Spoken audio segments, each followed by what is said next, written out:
Assalamualaikum warahmatullahi wabarakatuh. Bismillahirrahmanirrahim. Nahmaduka ya ghafuru ya syakuru. Mashalli wa sallim barik ala sayyidina maulana Muhammadin wa ala alihi wa sahbihi asma'in nama ba'du. Rungokno tenan. Sampean boleh ndak cocok, tapi nek ora cocok keliru, neraka sampean. Iki nasib pangeran. Intajtanibu kaba'ira ma tunhauna anhu nukaffir ankum sayiatikum. Wong sing sukses ngilangi dosa gedhe iku insyaallah dosa cilike disepuro. Misalnya kaya ruhin biasanya perapatan dulu wong wedok. Ya ditulis mbek Allah. Mripate ruhin dosa. Atine angen-angen tapi ora kasil ditulis terus mbek pengiran. Ditulis. Tapi dekne sukses ninggalo zina. Pokoke aku nak ndelok gelem tapi nak zina ora ngarah. Itu iso wae ning akhirat di sepuro. Mergo barokahe ninggal dosa gedhe. Misale sampean guweting mbek tangga, penggaweane ngrasani iku dosa. Tapi iso di sepuro mergo gak nyantet, gak mateni. Jadi di semua segmen dosa kan ono kelas atas. Misalnya ra cocok nganti mateni kelas atas. Tapi nak ngrasani tok kelas ringan. Seneng wong wedok zina kelas berat. Tapi nak ndelok tok kelas ringan. Iku iso wae iso ben iku barokahe ngeduwi sing gedhe, sing cilik di sepuro. Jika kamu jika kamu menjauhi dosa-dosa besar, nukafir angkum sayiatikum. Wes wong zuhud-zuhud ora percaya lah piye wae iku dawuhe pangeran. Kowe kudu iman dan ini menguntungkan Mas. Kowe kudu iman. Paham nggih? Pokoke anggere kasil ngaduwi sing gedhe, sing cilik di sepuro. Nah, tapi pertanyaane jare Fathul Mu'in, masalah sing cilik iku terus wis kadung gedhe. Kan gak sida cilik. Akumulasine kan gede. Makanya Rasulullah pas nerangno wahyu iku sempat guyon ngene jare Nabi. Kowe roh gunung jare dawuhe Nabi. Nggih ngertos ya Rasulullah. Gunung gedene ngono iku kok butiran pasir cilik-cilik. Dadi sawae dosane roh cilik-cilik wis dadi butiran pasir sing wis dadi gunung. Lah iku malane jare Fathul Mu'in nak nakrifi wong saleh iku sapa? Wong saleh iku wong sing taate luwih akeh timbang maksiate. Ora kok ora tau maksiat itu ora mungkin wong. Cuma masalahnya akumulasi maksiat ini kan tinggi sekali. Maksiat misalnya, contoh gampang wong melarat lah, sing biasa ning perapatan. Maksiat itu siji ndelok wong wedok maksiat, ngrasani wong sugih maksiat, engko hasud maksiat, tukarane mbek bojo maksiat. Wes pokoke terus, nah sing wong sugih maksiate iku ya padha, nah ndelok wong wedok iku padha, melarat sugih padha. Aneh masalah. Ndelok wong wedok sombong, nyepelekno wong, ngagul dunyane padha. Nah itu asal kowe iso ngilangi sing gedhe iku insyaallah ana kemungkinan besar sing cilik niku disepuro. Tapi syaratnya kudu tetep cilik. Paham ya? Ya kene rungokno syaratnya kudu tetep cilik. Mergo gunung gedene ngono iku kok akumulasi kumpulane butiran-butiran apa pasir. Masamu gunung apa? Watu sitok mboten ya pasir cilik-cilik niku. Niku ditumpuk sakmono ramene dadi napa? Gunung, gambar buaya, mbok gambar dinosaurus iku titik. Titik akumulasi dadi gambar napa? Dinosaurus. Dan masamu gambar gak kok titik sitok. Wis kaya gambar dinosaurus, gambar mobil tanker te apa kapal tanker tetep kok titik sitok. Dititik terus wis dadi gambar gede. Mumpun ngebeki kertas entek. Ana bercak-bercak putih sing ora dadi gambar. Nah, berarti akeh bercake kan? Amalane takrif taat iku ora tau nglakoni dosa gedhe lan ora ndlurung ning dosa cilik. Iku disebut walam yusirru ala ma fa'al. Mboten napa ndlurung. Mboten napa ndlurung. Masalah qada qadar itu kan sudah dibicarakan semua ulama di kitab-kitab. Satu, kita mengikuti ahlul hakikah. Idza dzikiral qadar fa'amsiku. Kalau qada qadar sudah dibicarakan fa'amsiku.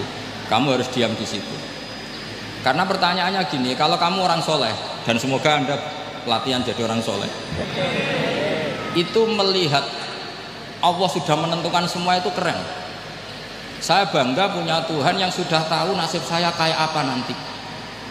Saya betapa malunya punya Tuhan yang tak takoi, Gusti, sebenarnya nasibnya gak, ya mbah roh tapi kira sik. Itu kan ngeri betul. Sehingga kalau kamu soleh itu pokoknya bangga kalau Allah sudah tahu apa yang akan jadi. Nah soal kepanikan kita kan kadang kok nang wis ngerti aku celaka terus gunanya apa aku sholat, itu kesalahan kita. Kita kecewa kalau sekarang soleh kemudian akhirnya tidak soleh dan akhirnya kita masuk neraka. Kekecewaan ini namanya khadun nafsi. Kita hanya mikir diri sendiri. Sebetulnya kalau kita abdan lillah, benar-benar hamba Allah, tetap bangga karena punya Tuhan yang tahu apa yang akan terjadi. Makanya yang dibutuhkan kesalian untuk ngakoni kodok kodar, dibutuhkan kesalian. Kalau enggak kriminal betul. Maka Sayyid Hasan bin Ali, saya hafalkan makalahnya itu. Di antara aturan iman harus iman sama kodok kodar untuk menunjukkan innahu la yuqsa kurhan wala yuhlabu kurhan, kata beliau, supaya kita tahu bahwa Allah itu tidak dimaksiati secara terpaksa. Kamu bisa enggak bayangkan Allah ngeluh gini, sakjane aku rasa seneng maksiat tapi saya bisa berbuat apa? Artinya apa? Kalau maksiat dan keburukan tidak khairihi wa syarrihi minallah, itu Allah kan kurhan. Paham yang saya maksud? Artinya apa? Kita harus berkeyakinan khairihi wa syarrihi minallah. Tapi kita butuh syariat. Lalu setiap orang nakal berkelit kersane Allah juga masalah. Maka diteruskan makalah beliau. Waman hammala dzambahu rabbahu faqad fajar. Dan siapa yang menimpakan dosanya atas nama Tuhannya, maka faqad fajar, dia lacut betul. Wong sing zina kuwe Allah kan gak melok zina, sing maling kuwe ora melok maling. Sing beto bak-bak kuwe ora tau beto. Terus kowe muni kabeh krana Allah, itu kriminal betul. Jadi makanya orang soleh itu harus hafalannya banyak supaya niru-niru orang soleh itu. Ini kan enggak ingin soleh tapi pakai akalnya sendiri. Itu bahaya dalam agama, karena agama itu harus ada riwayat. Makanya beliau menyebut 2 kali, siapa yang tidak meyakini khairihi wa syarrihi minallah, maka dia faqad kafar. Karena seakan-akan di dunia ini waqa'a fi mulkihi ma la yuriduhu. Kalau kamu bilang syar tidak minallah, berarti waqa'a fi mulkihi ma la yuriduhu, di kerajaannya terjadi sesuatu di luar kehendaknya. Tapi waman hammala dzambahu rabbahu faqad fajar, orang yang menimpakan dosanya ditimpakan karena Allah, maka faqad fajar, dia lacut betul. Allah tidak ikut maling, tidak ikut zina, tidak ikut korupsi kok. Oh, ini kehendakmu ya. Nah, kalau kamu bisa paham itu, ya sudah, jadi orang soleh saja. Kalau enggak, ya pilih wa amsiku tadi apa? Sudah, tidak usah dibahas. Jadi saya mohon semua yang dengar ngaji saya ini, yang enggak tobat supaya tobat, yang sudah tobat ditambahi ilmu, karena biasanya tobat itu ya karena tidak ngerti apa-apa, semua mikir. Itu makalnya Sayyid Hasan bin Ali, cucunya Rasulullah SAW, dan itu diamini oleh semua ulama. Saya pernah ditanya seorang rektor, nggak terima dosen, nggak terima mahasiswa, rektor tanya, Gus, yang benar itu Jabariyah apa Qadariyah? Jawaban saya lucu, sementing soleh dulu, kalau setelah soleh kamu nggak apa-apa Jabariyah atau Qadariyah. Karena setelah kita soleh, perasaan kita gini, qaddaronillah ala sholat, saya bisa berbuat apa di depan kehendak Allah. Sehingga perasaannya orang soleh ketika mengatakan al-abdu majbur adalah mengatakan la haula wala quwata, asal soleh loh ya, asal soleh. Tapi kalau orang itu tidak soleh, dijawab apa saja ya berengkel loh. Umpamanya nanti ini ratau tenang sama Allah. Qadariyah juga sama, ini penting. Misalnya ada orang soleh Qadariyah, mesti cara berpikir, oh pangeran adil ya, sing sholat digajar swarga, sing zina diganjar neraka, sing ora nyolong digajar swarga, sing nyolong digajar neraka, kan adil. Mosok sing nyolong dilebokno swarga, sing sholat dilebokno rokok, kan jadi lucu. Artinya ketika dia Qadariyah juga ingin membaca hikmahnya Allah bikin aturan. Asal soleh, sama lagi asal. Jadi orang itu setelah soleh itu bisa improvisasi sendiri. Makanya ini pentingnya ayat innalladzina amanu wa amilus sholihat yahdihim rabbuhum biimanihim. Orang setelah iman nanti akan ditunjukkan oleh imannya untuk mengelola was-wasnya setan. Misalnya saya itu termasuk kiai yang terkenal, kalau diundang susah. Karena saya fanatik fikih, saya punya ibu, saya punya pondok, itu artinya punya kewajiban. Yang bisa mengalahkan kewajiban adalah kewajiban sing akbar, yang lebih besar. Nah ini mau diundang mahasiswa ini kan jelas tidak akbar. Nanti maksudnya tarkul wajib di ajli sunnah, wah kriminal saya. Meleburi bapak meninggalkan wajib demi sunnah. Ya jelas ya, jadi kita harus terlatih dengan bahasanya orang-orang soleh. Kalau tidak masalah besar, masalah qadar zaman sahabat itu sudah terjadi perdebatan. Terus ada yang cerita, ada riwayat idza dzukira ashabi fa amsiku wa idza dzukiral qadar famsiku. Kedua masalah ijtihad fikih itu nggak apa-apa, memang dari awal furu'iyah kan, dari awal furu'iyah. Kalau nuruti ijtihad gini, kalau ada mahasiswa tanya sebaiknya dijawab apa enggak? Mungkin sebagian narasumber sebaiknya dijawab biar marem. Terus sebagian narasumber sebaiknya nggak usah dijawab. Wong mahasiswa ben pinter kok apa-apa takok, gak mandiri. Itu namanya ijtihad. Jadi kalau furu'iyah itu mungkin sekali.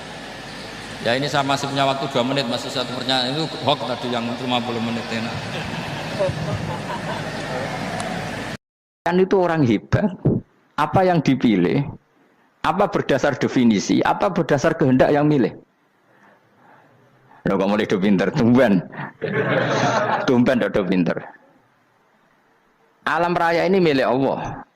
Dan semua di alam raya ini milik Allah. Maka dipilih tidak dipilih itu terserah yang punya apa terserah kita. Apa terserah kriteria, apa terserah definisi. Dalam konteks kita sebagai objek diambil, tentu terserah yang punya. Kemudian Allah bilang, orang-orang itu saya pilih. Nah kalau milihnya Allah berdasar kepunyaan, tentu Allah boleh dong memilih orang yang sebetulnya berstatus dolim. Ya tapi ya tetap dia dolim, tapi ya tetap dipilih. Kenapa ya? Karena Allah yang punya. Saya misalnya orang kaya, boleh nggak punya HP buruk? Boleh kan? Terserah saya. Saya orang kaya, beli HP mahal, medium, dan paling buruk. Boleh enggak? Boleh, saya yang punya. Nggak boleh, Gus, dengan orang kaya harus beli HP yang mahal. Yang bilang harus siapa? Nah, kegoblokan kita ini seperti ini. Nak wong sugih HP ini kudu larang. Nak wong alim kudu bojone ayu. Sing kudu darani kudu ayu ku sapa? Nak maji jalan kudu swarga. Lho kudu iku sing swargane mbam tapi kudu. Nah, kita ini sering berpikir ngatur Tuhan. Komunitas Muslim terus Islam Indonesia kudu dadi sampling Islam seluruh apa? Dunia. Ya ora usah sombong ngono ya. Kowe tapi ya betul sepuro. Enggak boleh doakan Nabi gitu, enggak boleh. Allahumma sholli ala sayyidina Muhammad wa ala alihi. Enggak boleh pakai ighfir lahu. Masalah kita tahlilan apalem donga iku terus kamu gunakan. Misalnya terjadi percontohan Islam dunia terus Nabi kapundhut ditalkin, nak ditakoki waman rabbuka piye. Terus Nabi warai waman nabiyuka. Mesti Nabi yo pro, lah aku Nabi coba takut. Jadi kita ini sering kumo luhur karena kita mayoritas terus jadi percontohan ora usah ngono. Paham ya napa? Ndak usah ngono, mayoritas saya, tapi ora usah GR jadi apa? Percontohan internasional. Mungkin kalau masalah Islam damai ya bagus, tapi itu kan tidak hanya Indonesia. Di mana-mana yang Islam damai juga banyak, dan yang tukaran juga banyak. Toh yang tukaran nggak pernah maklumatkan diri ini percontohan janda. Ya biasa saja. Saya ulang lagi ya. Maka menurut saya nggak akan benar pendapat Khawarij atau pendapat Islam yang keras bahwa orang dosa besar itu keluar dari Islam. Karena ketika Allah mengatakan kemudian aku pilihkan kitab ini tak kasihkan orang-orang yang saya pilih, itu diantara yang pertama adalah meskipun mereka sebagian tetap zalim. Artinya tetap zalim itu tidak menjadi dia keluar dari status Islam.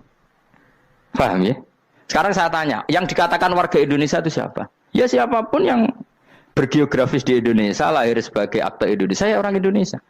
Kemudian ada yang penjahat, ada yang maling, kita penjara. Apa dia keluar dari kebangsaan Indonesia? Enggak kan? Sama ketika orang Islam menjadi zina dan fasik koruptor, keluar dari Islam enggak? Enggak. Karena Allah tetap bilang famin. Apa? Famin. Jelas ya? Wes kayak ngarah Khawarij. Kenapa? Kalau Khawarij cara berpikir itu ekstrim. Setiap dosa besar itu mengeluarkan orang dari status Islam. Oh, itu bahaya sekali. Karena nanti kalau itu iya, kita akan kehilangan banyak orang nopo Islam. Makanya Nabi nanti ngendikan, saya berharap yang nanti masuk surga dari umatku itu separuh, 2/3. Itu kata ulama-ulama. Kalau kita pakai mazhab Khawarij, orang Islam itu tidak sampai 1/3. Karena banyak yang keluar dari Islam. Duwe keris ke Islam, duwe akeh ke Islam, nglakoni jimat ke Islam, nyekel patok ke Islam, dosa gede ke Islam, korupsi ke Islam. Terlalu banyak yang kita usir dari Islam. Lalu kita ngusir atas nama apa? Coba. Kalau atas nama Tuhan, kamu tidak Tuhan. Atas nama wakil Tuhan, Tuhan tidak pernah mewakilkan ke Anda. Orang-orang mandate. Yang kita tahu dari Quran ya ayat ini, tsumma awrasnal kitabal ladzina astafaina min ibadina. Kemudian kitab ini tak kasihkan orang-orang yang saya pilih, dan orang yang saya pilih itu faminhum zalimul li nafsi, dan sebagian dari itu adalah orang zalim, dan itu jelas bagian dari itu. Artinya keluar apa masuk? Keluar apa masuk? Masuk.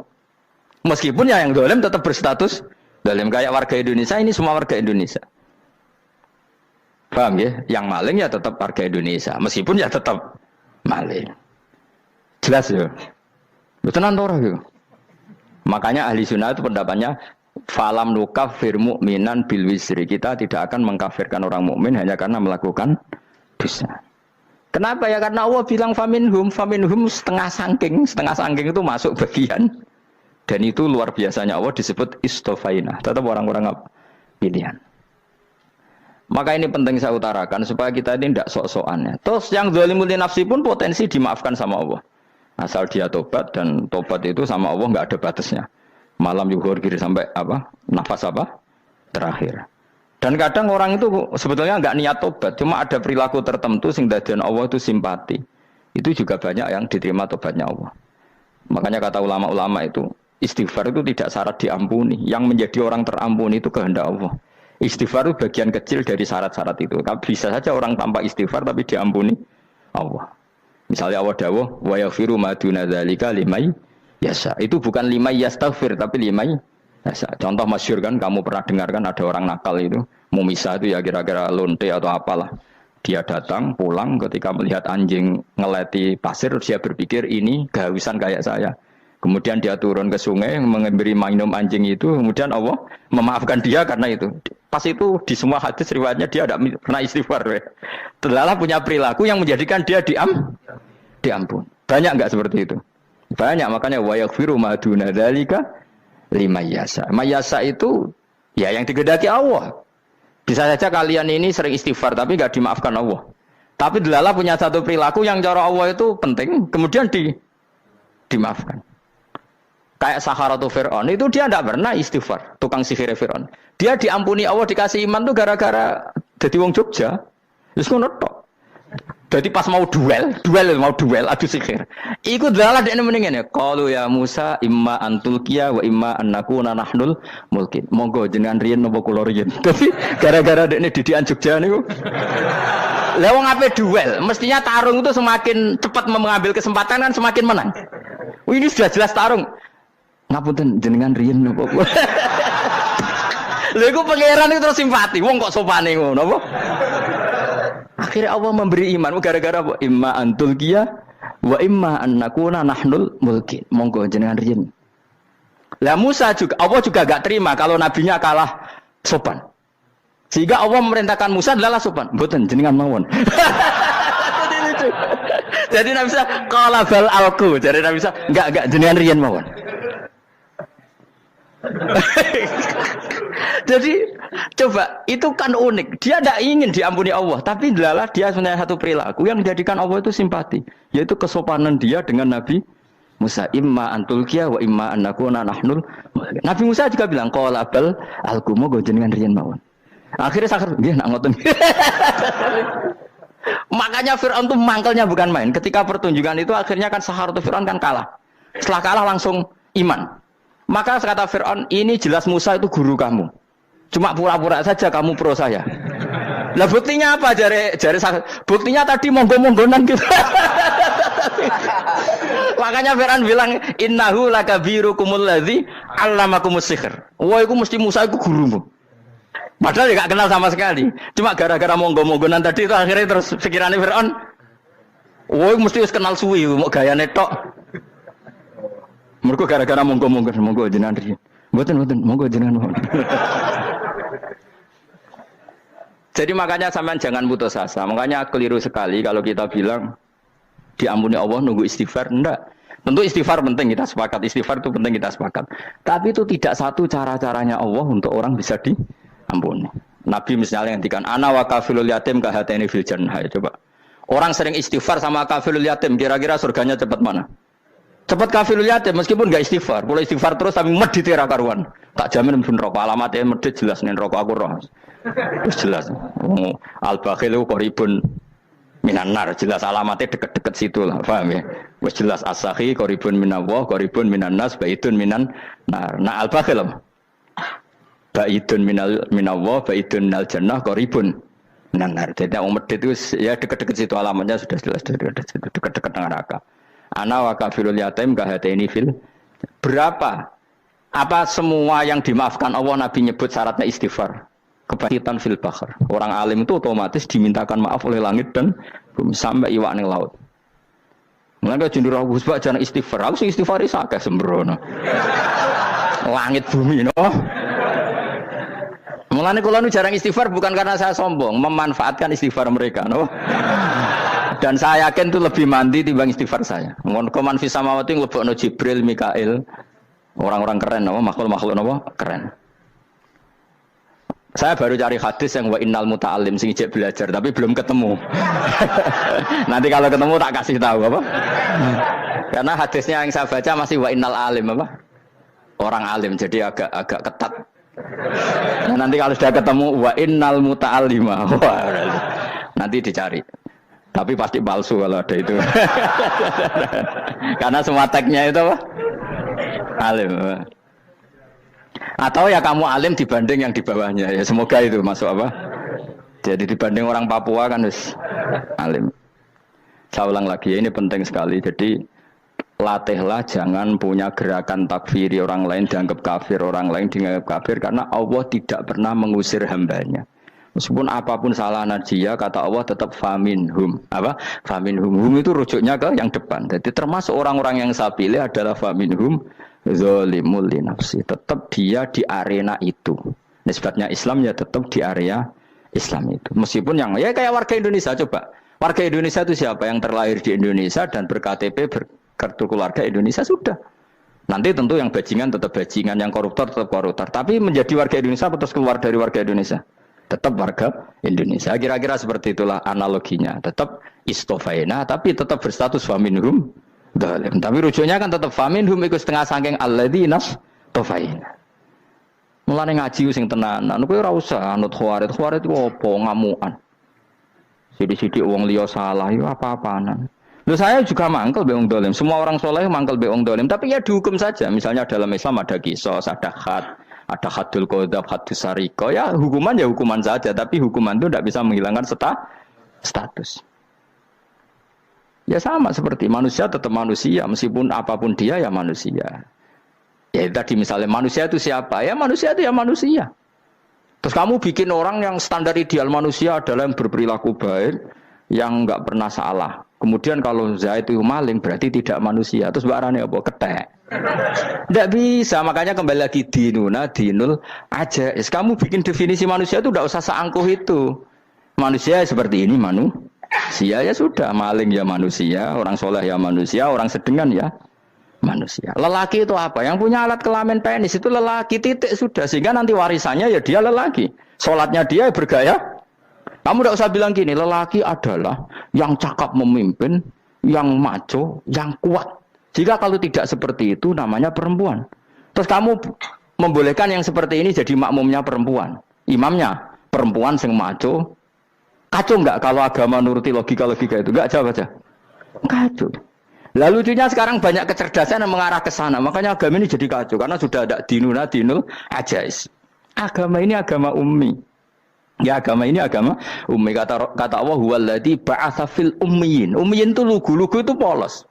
Jadi kalau orang polos misalnya gini. Ini apa? Kira-kira kalau jawab orang polos ini. Jam. Bagus kan jawab jam. Jam untuk apa? Penunjuk waktu ya sudah seperti itu. Tapi kalau orang engkek. Ini itu apa jam? Itu barang murahan. Bulat kan oleh jawab. Mana numpak mobil carry itu apa? Itu black melaku. Yang mobil itu Alphard. Jadi kacau. Enggak boleh agama dibawa ke sana. Apa? Agama di sana dibawa ke sana. Nah itu madzhabnya ahli sunnah apa? Wal jamaah. Ketika Rasulullah ngendikan la yu'minu ahadukum hatta yuhibba li akhi, ora kok diartini ora iman. Sehingga yang menyala itu tidak iman, tidak seperti itu cara mengartikan ahli sunnah wal jamaah. Karena status itu tidak pernah hilang. Yang hilang hanya kesempurnaannya. Paham ya? Kesempurnaan kita jalani manusia hilang karena kita maling, karena jadi koruptor. Tapi tetap kita manusia. Kesempurnaan kita sebagai orang mukmin hilang kalau kita fasik, tapi kita tetap mukmin. Paham ya? Makanya setiap hadis gitu kata ahli sunnah la yu'minu imanan kamilan. Wis dong ya. Dong. Ya terus alhamdulillah subhanallah. Ya doa alim malam 22. Malam Lailatul. Aku kadang yang melok goblok aduh. Saya tuh sering dididik sama bapak saya, sekumpul wong akeh ya kudu melok goblok guys. Makanya bapak itu kalau ada orang pidato, bapak kan juga enggak suka pidato juga, tapi ya kerso kadang-kadang, saya pun kadang-kadang kerso. Asal sing ngutus pernah guru, pernah sepuh kadang kerso. Nah, bapak nak bahas pengajian ngomongin balik dari bapak, malah bingung ngomong apa wae. Coba kita dengan PD-nya bilang Lailatul Qadar itu 21 sampai berapa? 29. Lailatul Qadar. Warna itu malam Lailatul Qadar. Lalu Lailatul Qadar keren tuh karena apa coba? Karena nuzulul Quran. Lalu nuzulul Quran tanggal 17. Lalu Lailatul Qadar tanggal berapa? Oh, ada nih. Alhamdulillah. Tapi ini jangan jadi keiskalan yang masif itu sudah difitnah. Coro Gus Ba, ya coro Gus Ba, coro Quran ngawur gitu. Sembrono. Memang aku tidak pendapat tentang Quran, ya dan ayatnya seperti itu. Maka yang benar, Lailatul Qadar itu kata ulama-ulama dulu, orang yang beramal soleh, ya itu sudah anggap saja dapat Lailatul Qadar. Ora usah ndelok esuk-esuk ndelok srengenge blerengen ta ora. Nek ora blerengen berarti untuk Lailatul Qadar. Jan mendung kan blereng iki. Terus bengi angite sayup-sayup. Anggere dini hari ya sayup-sayup blok keblok aneh-aneh wae. Lah nek pikir segoe ora, berarti wong laut gak tarah untuk Lailatul Qadar, ke segoro kidul angine bianter. Lah nek ning Dieng ya mesti sayup. Mau angin ndok gunung wis kesel tadi ora sayup-sayup. Gawe ukuran ojo ngono, gawe ukuran ngono rak wong Dieng luwih ngrasa entuk Lailatul Qadar timbang wong segoro kidul. Ke segoro kidul angine apa? Buanter. Padahal alamate piye? Sayup-sayup. Mana-mana. Maksudnya alamat ngono iku ora ngono, maksudnya ayat iku Kanjeng Nabi mbadhawuh ngono, maksudnya ora ngono. Wes dong ya. Ayo Lailatul Qadar tanggal. Aku seneng wong bodho. Enak urip wis happy no. Happy. Ya saya ulang lagi ya. Jadi kejati dirian itu tidak bisa hilang dengan standar keidealan. Yang hilang itu standar apa? Keidealan. Misalnya kita maling, ya eman lah sebagai orang mukmin kok maling. Warga Indonesia kok kriminal tuh eman, tapi dia tetap orang Indonesia. Orang Islam tetap Islam meskipun dia fasik. Sebab itu Allah ngendikan faminhum zalimul linafsi. Sebagian dari orang yang saya pilih dia adalah orang dolim. Ya dolim saja. Kamu jangan kamu katakan kafir ya dolim saja. Dolim kira-kira maknanya kurang ajar, kacau, kriminal. Tapi kan tetap dia orang Indonesia. Paham ya? Tetap dia orang Islam. Tapi Islam yang dolim. Ya seperti saya sering cerita. Saya pernah ketemu orang alim melaku di Tuban. Iku pilih tanggamu. Wong Islam kok doku. Wong Islam kok doku umat Islam kok do mabuk. Ya tentu oknum ya. Tapi jari orang alim tadi, itu orang umat Islam. Islam sing kumat.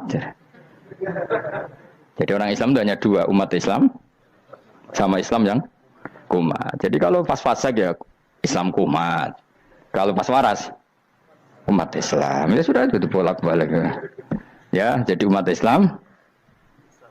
Jadi kalau di Jogja atau di Jakarta ada orang mabuk, itu berarti Islam sang kumat. Kalau pas ngaji umat Islam. Tapi kadang orang yang sama ya kadang umat Islam, kadang Islam yang kuman. Ya sudah seperti itu. Dan nanti pas diambil Allah ya tetap statusnya dua tadi.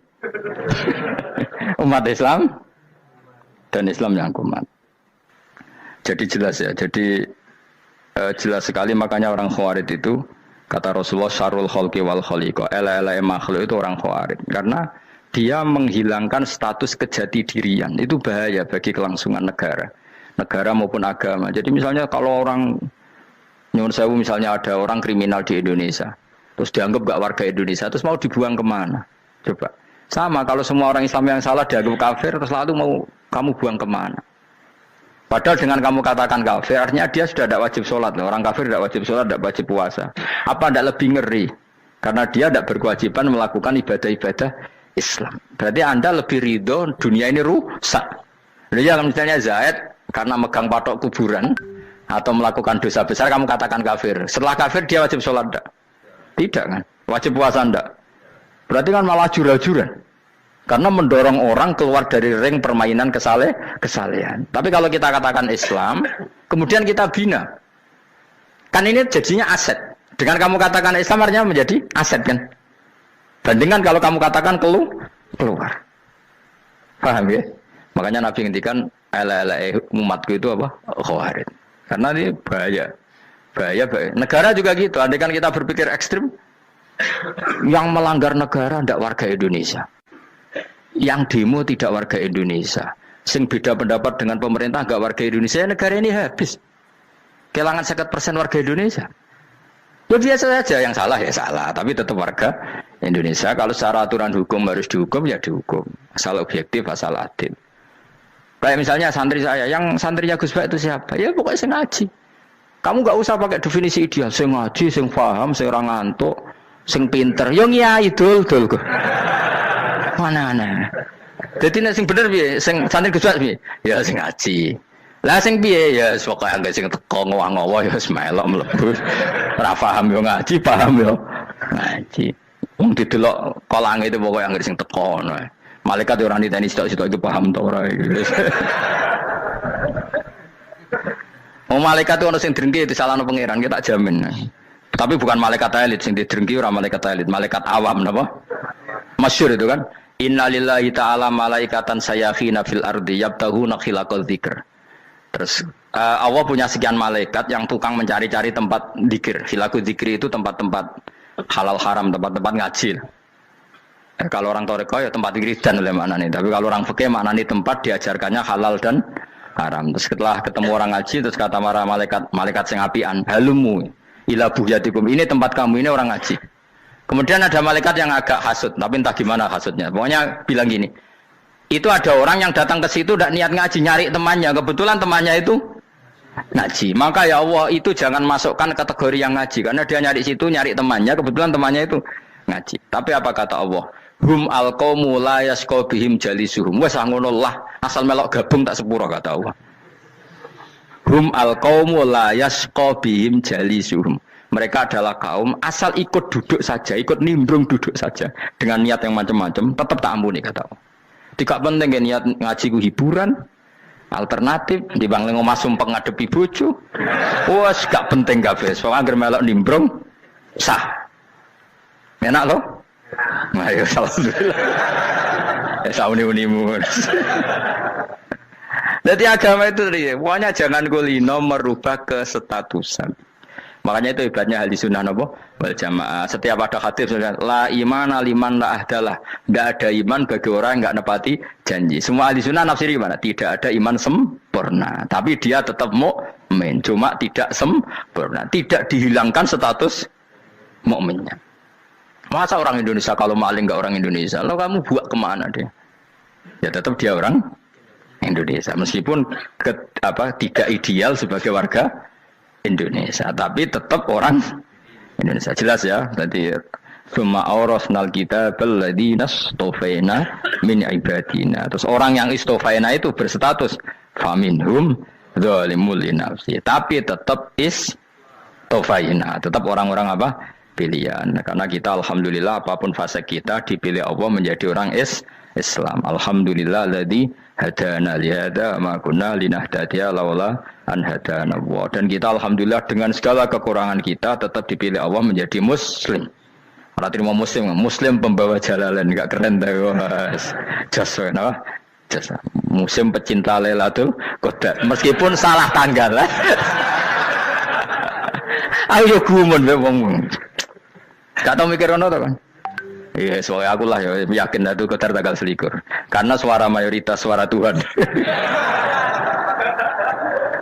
Kula ya melok goblok kan. Kula nek malam 21 ya wiridanku tak tambah. Meskipun aku ya rada eskal tapi Gusti niku suarane tiyang kathah nderek mawon. Oh, inna anzalnahu fi lailatul qadar. Quran itu tak turunkan pada malam. Jadi normalnya Lailatul Qadar itu berbarengan dengan malam. Tapi ya serasa mbok imani biasa wae, mari fitnah ngene wah. Nah biasa. Yang jelas Lailatul Qadar itu bisa kapan saja. Nah ulama dulu bilang ya bisa kapan saja. Cuma kata ulama-ulama bisa saja diturunkan di tanggal itu. Ya bisa itu karena memang nuzulul Quran itu kan tidak semuanya di tanggal 17 sebetulnya. Jadi di mana-mana itu ada simbol-simbol yang dipakai. Istilahnya tanggal 17 itu simbol memang kebetulan ada yang tanggal 17. Tapi kita tahu kan yang turun di Haji Wada juga banyak. Coba Haji Wada tanggal berapa? 9 Arafah. Bulan apa? Dzulhijjah. Dan banyak ayat turun Isra Mi'raj misalnya. Ayat Isra Mi'raj turun bulan apa? Rejab kan? Ibu yang ngaji dora hatam kecangkeman. Jadi Quran itu tidak hanya turun di Ramadan. Ya biasa saja. Makanya kayak saya itu kan biasa ngaji Quran. Ya setiap saat anggap Lailatul Qadar. Cuma kita ya ikut umumnya orang Lailatul Qadar itu tanggal 21, 23. Aku lah senang malaikat yang bagian panitia itu ben jelas fokus di tanggal itu. Tapi kamu jangan pernah berpikir menafikan hari-hari lain bagi ulama tertentu, bagi wali-wali tertentu. Mereka ngalami Lailatul Qadar kulalailah. Banyak wali yang bilang, saya ngalami Lailatul Qadar kulalailah. Maksudnya, karena kulalailah zaman Nabi itu pernah dituruni Quran. Dan semua itu artinya Lailatul Qadar. Tapi tentu ada simbol. Kayak kemerdekaan Indonesia itu dimulai tanggal berapa? 17 Agustus. Sebetulnya ya enggak. Ketika Jepang kalah itu ya sudah merdeka. Dan daerah tertentu sudah lama dulu merdeka kayak Aceh. Karena dia tidak merasakan dijajah Belanda. Daerah tertentu ada setelah diproklamasikan tetap berjibaku dengan penjajah. Banyak enggak ketika diumumkan kemerdekaan masih yang berjibaku ngelawan penjajah? Banyak. Tapi kita butuh simbol. Jadilah kita ngambil 17 Agustus. Ngono kok ra iso. Jadi tanggal itu ada tanggal hakiki, tanggal simbol. Meskipun yang hakiki ya simbol, simbol ya hakiki. Dong ya? Ya alhamdulillah. Ayo kok do pinter aku yo. Maksudnya ben kulino mikir, ben urip itu gak glonyar-glonyor ora jelas. Wah, kalau semoga goblokku barokah menang itu. Karena saya itu kenapa kok tahu goblok barokah itu gini ya. Satu supaya saya tidak takabur ya. Saya akan kecelok wong alim berat takabur. Dua aja wong goblok ya ono pinter ya, Mas. Kaya wong iku lho, kaya wong naik apa jenenge? Naik jambian lho, 17 Agustus apa? Apa? Tarengane. Panjat Pinang. Itu kan nilainya hanya berapa yang di atas kira? Kalau di sini berapa nilainya? Ini kalau diberikan diuangkan. 1 juta ada. 1 juta. Bagi penonton tuh kan gini. Cek goblok ya demi duit 1 juta grebotan kayak gitu kan gini. Wong barang angel kok dilakoni. Goblok banget kan gitu jare sing ra melok. Tapi ya ndelok ku seneng. Tapi kon melok ora gelem. Lah duit 1 juta ya tak rewangi gitu. Orang goblok ya gitu. Dadi wong alim ku angel. Wis ngerti nak angel maka ora usah melok barang angel kan gitu. Berarti pinter gak wong goblok ku? Tak warai ya. Jadi wong alim itu angel. Maka saya menghindari barang angel. Menghindari barang angel itu satu kepintaran. Berarti orang bodoh adalah pintar. Tawarai. Jelas ya. Jelas ya. Alhamdulillah. Makanya kula nu kadang kok pinter kowe mbak aku. Karena kamu tahu ngalim itu angel. Menghindari barang sukar itu pintar. Berarti wong bodoh itu pintar. Tapi pintar dalam kebodohan. Makanya harus respect. Wong bodoh itu napa? Respect. Dia tahu ngapal Quran angel, ngapal hadis angel, maca jalalan angel. Suatu yang angel harus dihindari. Menghindari barang angel adalah kepintaran. Wes ngono ae. Dadi kadang-kadang lagi Gus Bab aku pinter aku. Kok iso? Dia tahu barang sulit kok dikejar. Itu kan satu kebodohan. Wes uni-unimu ngono dadi. Dan kau syukur dadi bodoh yang syukur karena ternyata punya sisi kepintaran juga. Dalam kebodohan kita ada sisi apa? Kepintaran. Mohon kalau terus nang. Allah itu siapa? Alladzi ahallana darul muqamati min fadlih. Alladzi rupane dat ahalla kang manggono sapa ladina ing kita darul muqamati ing omah kang dadi hunian. Aili qamati rumah sing dadi hunian min fadli krana mu anugrahi Allah. Nggih kula nyontokno bolak-balik ya. Semua ini kita di surga nanti berstatus lamanya-lama itu semua karena fadlnya Allah. Karena amal kita tidak cukup. Makanya Rasulullah pernah ditanya, "Ya Rasulullah, betul orang surga masuk surga karena amalnya tidak karena fadlnya Allah?" Saya berkali-kali cerita dalam kitab-kitab tasawuf diterangkan ada seseorang yang enggak pernah maksiat, hidupnya taat. Kemudian ditanya sama Allah, kamu masuk surga karena apa? Saya karena tidak pernah maksiat, taat terus. Kata Allah, ya sudah kamu di sini aja 80 tahun. Ya kamu gak apa-apa di surga sini berapa 80 tahun. Si Abid tadi, ahli ibadah tadi protes. Katanya surga itu selamanya lama. Iya kata kamu kan karena amal kamu di dunia kan hanya 80 tahun. Umur kamu kan hanya 80 tahun. Ya berarti surga kamu 80 tahun dong. Karena kamu menganggap surga karena amal kamu. Fair kan? Amal 80 tahun surganya. Tapi kata jenengan surga itu selamanya lama. Sing selamanya lama itu fadolku itu gak ada habisnya. Kalau amal kamu ada habisnya.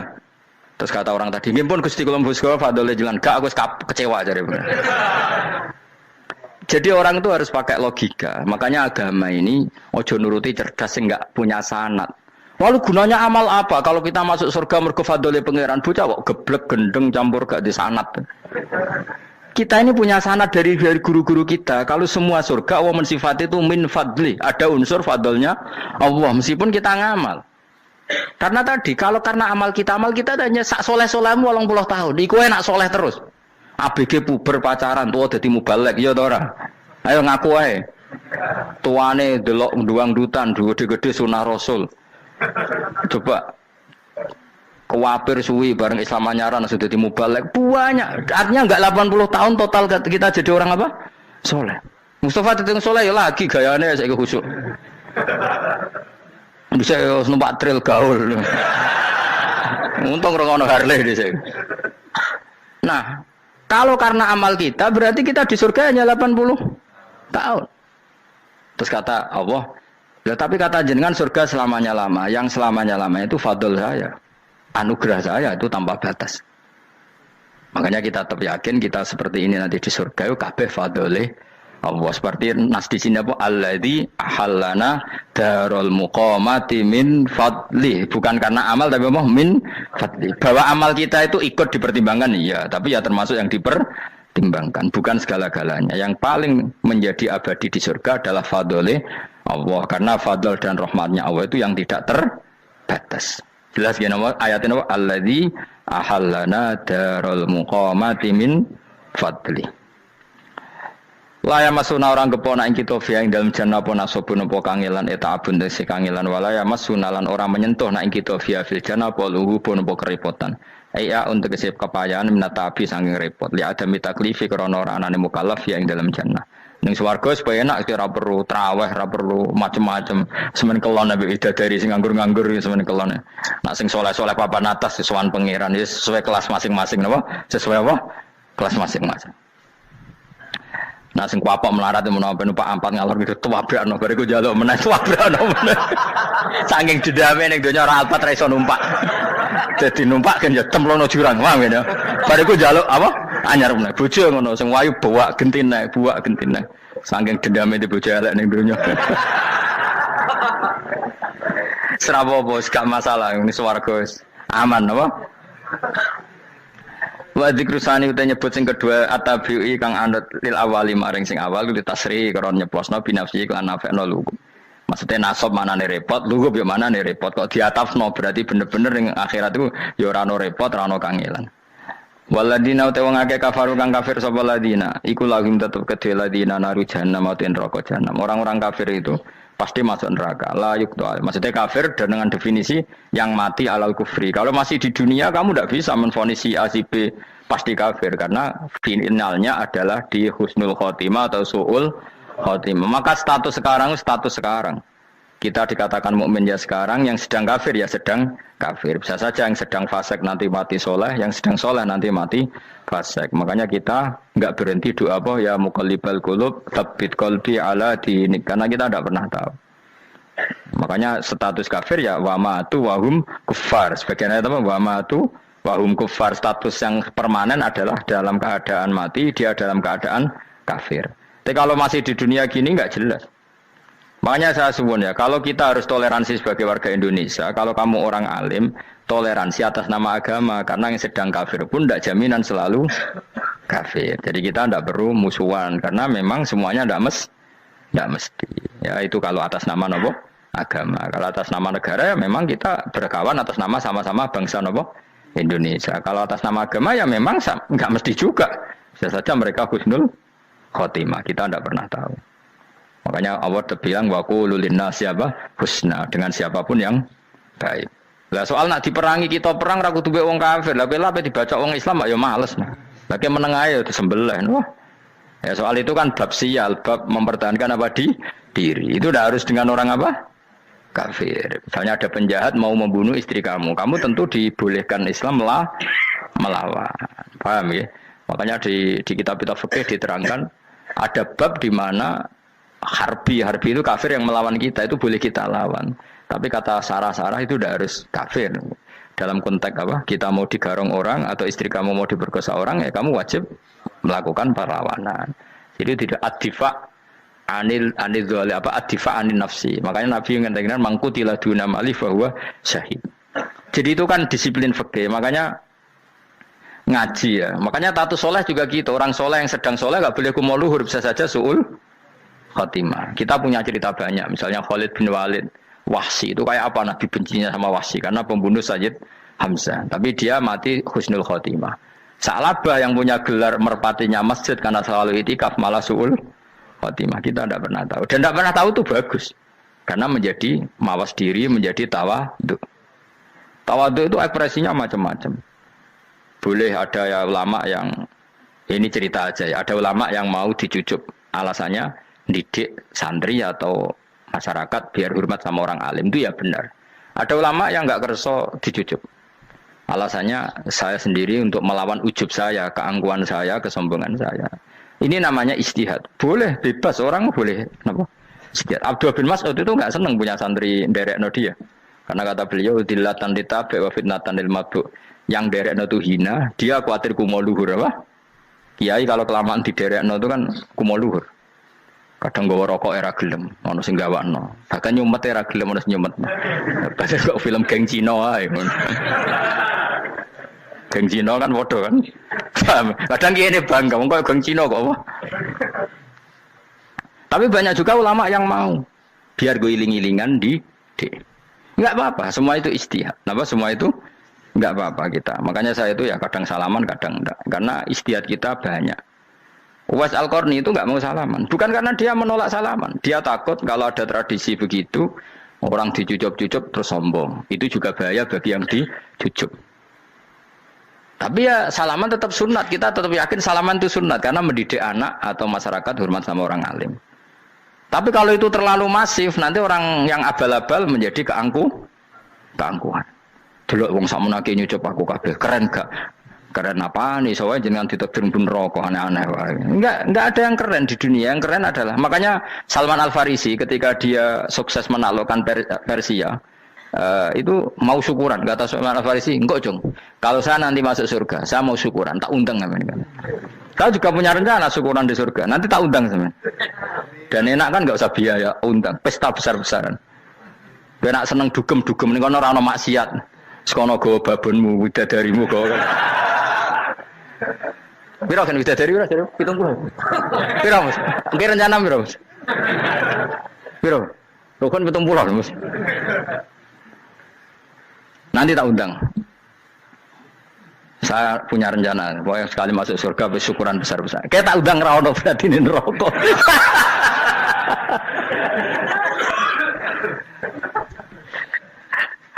Tapi nak ngundang aku ra ono beda kelas sembrono gitu. Dataku ra ono ning kelas wargamu ra ono. Kata Salman Al Farisi gini, kamu tidak usah muji saya kan dia dipanggil ya Karim, kamu orang terhormat kan.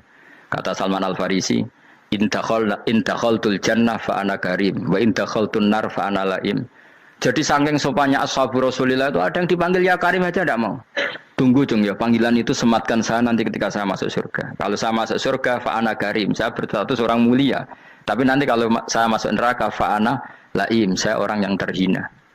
Jadi dulu ashabu Rasulullah seperti itu. Terus ada ulama yang melawan nafsunya macam-macam. Misalnya saya milih jarang ada sowanan, saya dapati senang banyak santri sowan. Tapi bukan karena benci enggak. Karena saya takut sebagai orang yang sangat terhormat. Saya ngaji di mana-mana suka yang enggak usah pakai kursi, guling-gilingan kalau saya dan kamu setara. Saya sebenarnya bisa aja minta kursi tinggi koyok ketua MK. Banyak kan ngaji nih serapati ngalim lagi gue kursi ning dhuwur, santrine ning ngisor guayane kok wong pinter-pinter. Jebule kitabe maknanan ben ra konangan. Sing rasa apa wong modus. Ya tapi tidak suudzon ya, tapi ya ono tenan, paham. Tapi kalau saya cara berpikir sederhana, kita kan sama-sama umatur Rasulillah, ya sudahlah hadin sawa. Lho andai kan kamu sanggup maca kitab ya gentenan ra masalah. Kadang ge maca aku ngrungokno, kadang aku maca enggak apa-apa. Nah ono sing wani. Tapi sekali salah tak lorot nah. Jadi dulu sahabat itu biasa. Ada yang cara ekspresi tawadhu kayak Wais Al-Qarni enggak mau salaman karena takut dicucuk. Ada yang suka salaman karena mendidik. Banyak cara mereka melawan nafsunya sendiri apa? Melawan apa? Nafsunya. Istri saya itu dari keluarga pondok Jawa Timur. Itu dulu eskal sama saya, janggal karena anak saya kalau mau jajan itu saya tidur pun dibangunkan. Papa bangun, saya minta uang. Itu ya sampai sekarang begitu. Istri saya itu eskal, janggal. Karena janggal kan ada Jawa Timur sopan sekali sama orang tua. Tanya saya, karena dia keluarga orang terpelajar, tanya, kenapa itu dibiarkan? Saya jawab saya, ya kalau tidak minta saya nanti minta mbak-mbak atau kangkang. Orang yang paling harus ngel-ngelo anak itu orang tuanya. Sehingga yang paling harus diganggu anaknya ya orang tuanya. Sampai sekarang anak saya berani minta mandi saya, gendong saya. Kalau orang tuanya aja gak siap ngel-ngel, lalu apa kata dunia? Kan aneh. Nah, itu ajarannya bapak. Saya dulu bapak Sugeng itu biasa jagoan sama bapak. Ya biasa misalnya saya lesu pak kalau pengen mangan ya, cung tuku. Zaman itu pakai motor, pakai sepeda motor biasa sama bapak ke pandangan. Saya sampai sekarang sama anak-anak saya akrab.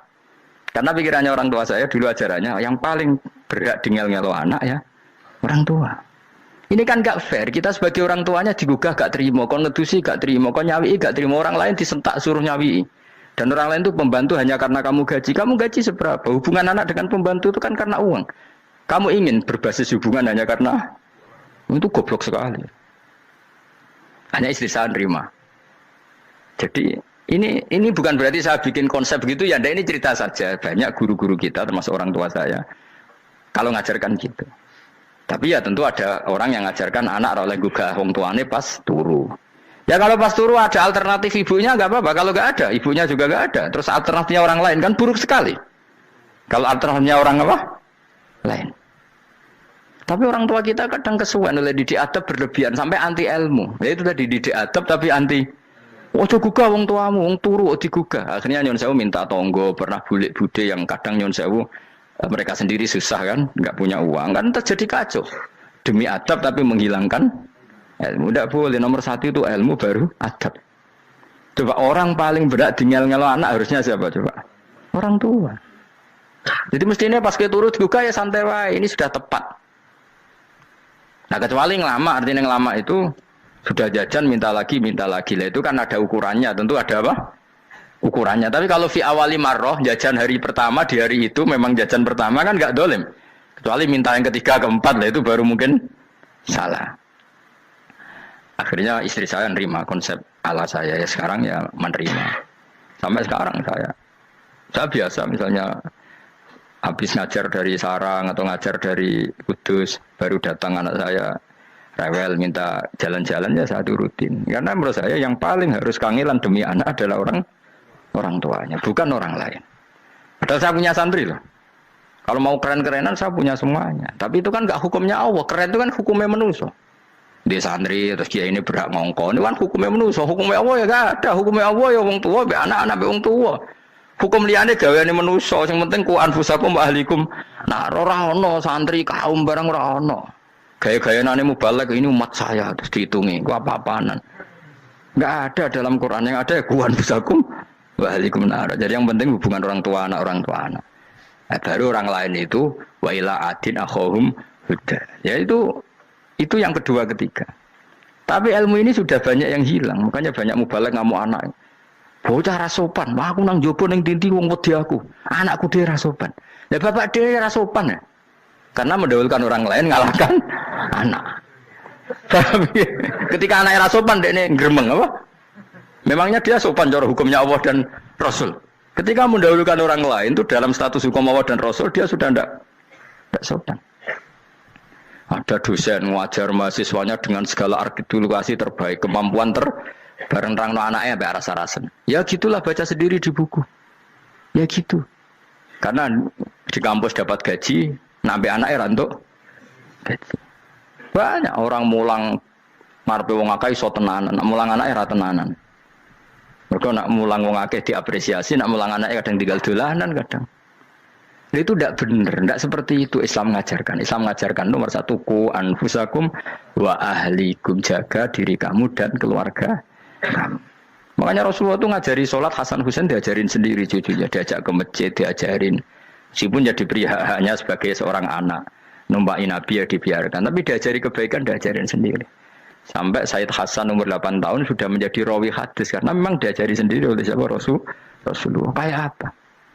Kalau sekarang enggak, kiai cilik anak di pasrano candalem terus enggak mau tahu. Juga sidik itu pasrano pembantu. Barang anaknya akhlaknya kayak pembantu ngamuk. Memangnya yang bikin itu siapa? Yang memulai siapa? Nah, hukum-hukum begini itu harus kita mulai tegakkan. Ya kayak dipanggil ya Karim. Kita termuliakan tuh sampai berapa? Banyak kan dulu orang mobil aja dibukakan, dia boleh kecekel KPK. Pas mulia, masya Allah, buka mobil lah tahu, ngerti-ngerti cekal kabeh, kayak sama. Neng dunia subuh sebenarnya rokok kan rugi bener. Makanya saya ngikuti madzhab Salman Al Farisi. Saya sudah niat syukuran besar-besaran tak jamin, tak undang teman. Tapi daripada saman konangan nggak di situ, mendingan enggak ya. Karena kalau ada undangan nanti kelihatan siapa yang di dalam dan siapa yang di luar. Nggak usah ya, nggak usah. Karena nanti. Takutnya nggak ada di situ, malah mari yang ngenes kula. Kecuali nggak ada di situ, malaikat itu nggak ada Gus di kelas jenengan, tapi mungkin di bawah ada. Alhamdulillah kalau gitu mau beda napa? Kelas. Tapi nak sing sitok ning swarga sitok neraka, innalillahi wa inna ilaihi raji'un. Tapi semoga malaikatnya hanya jawab gitu. Nggak ada Gus, kalau di kelas ini nggak ada. Mungkin di bawahnya ada. Tapi nanti pengurusnya nggak mau, pengurus swarga itu. Nggak bisa ini kalau beda kelas. Harus pakai visa karena lintas apa? Negara. Ya jelas ya. Jadi kata Salman Al Farisi gimana? Jangan panggil saya ya Karim sekarang. Kalau nanti saya masuk surga, fa'ana Karim. Wa in dakhaltun nar fa'ana Laim. Laim itu terhina. Nah kalau semua orang berpikir begitu kan semuanya tawadhu, semuanya tidak kumoluhur.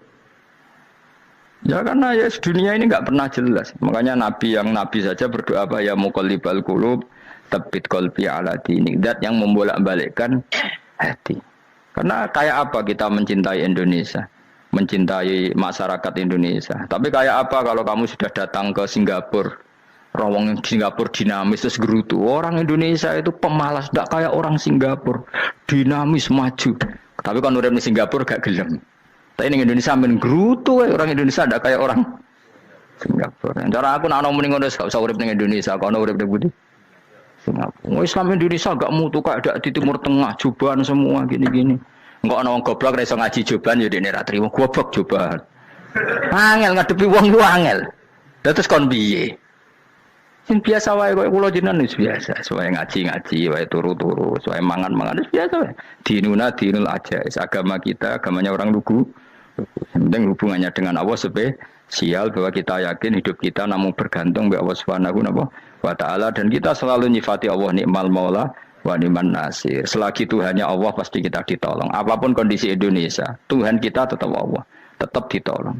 Kita pernah keluar dari penjajahan Belanda, tragedi PKI, ya apa saja problem kita pernah keluar karena Allah Tuhan kita nikmal maula wa ni'man nasir. Sudah, iktimatnya sama Allah, jangan pada yang lain.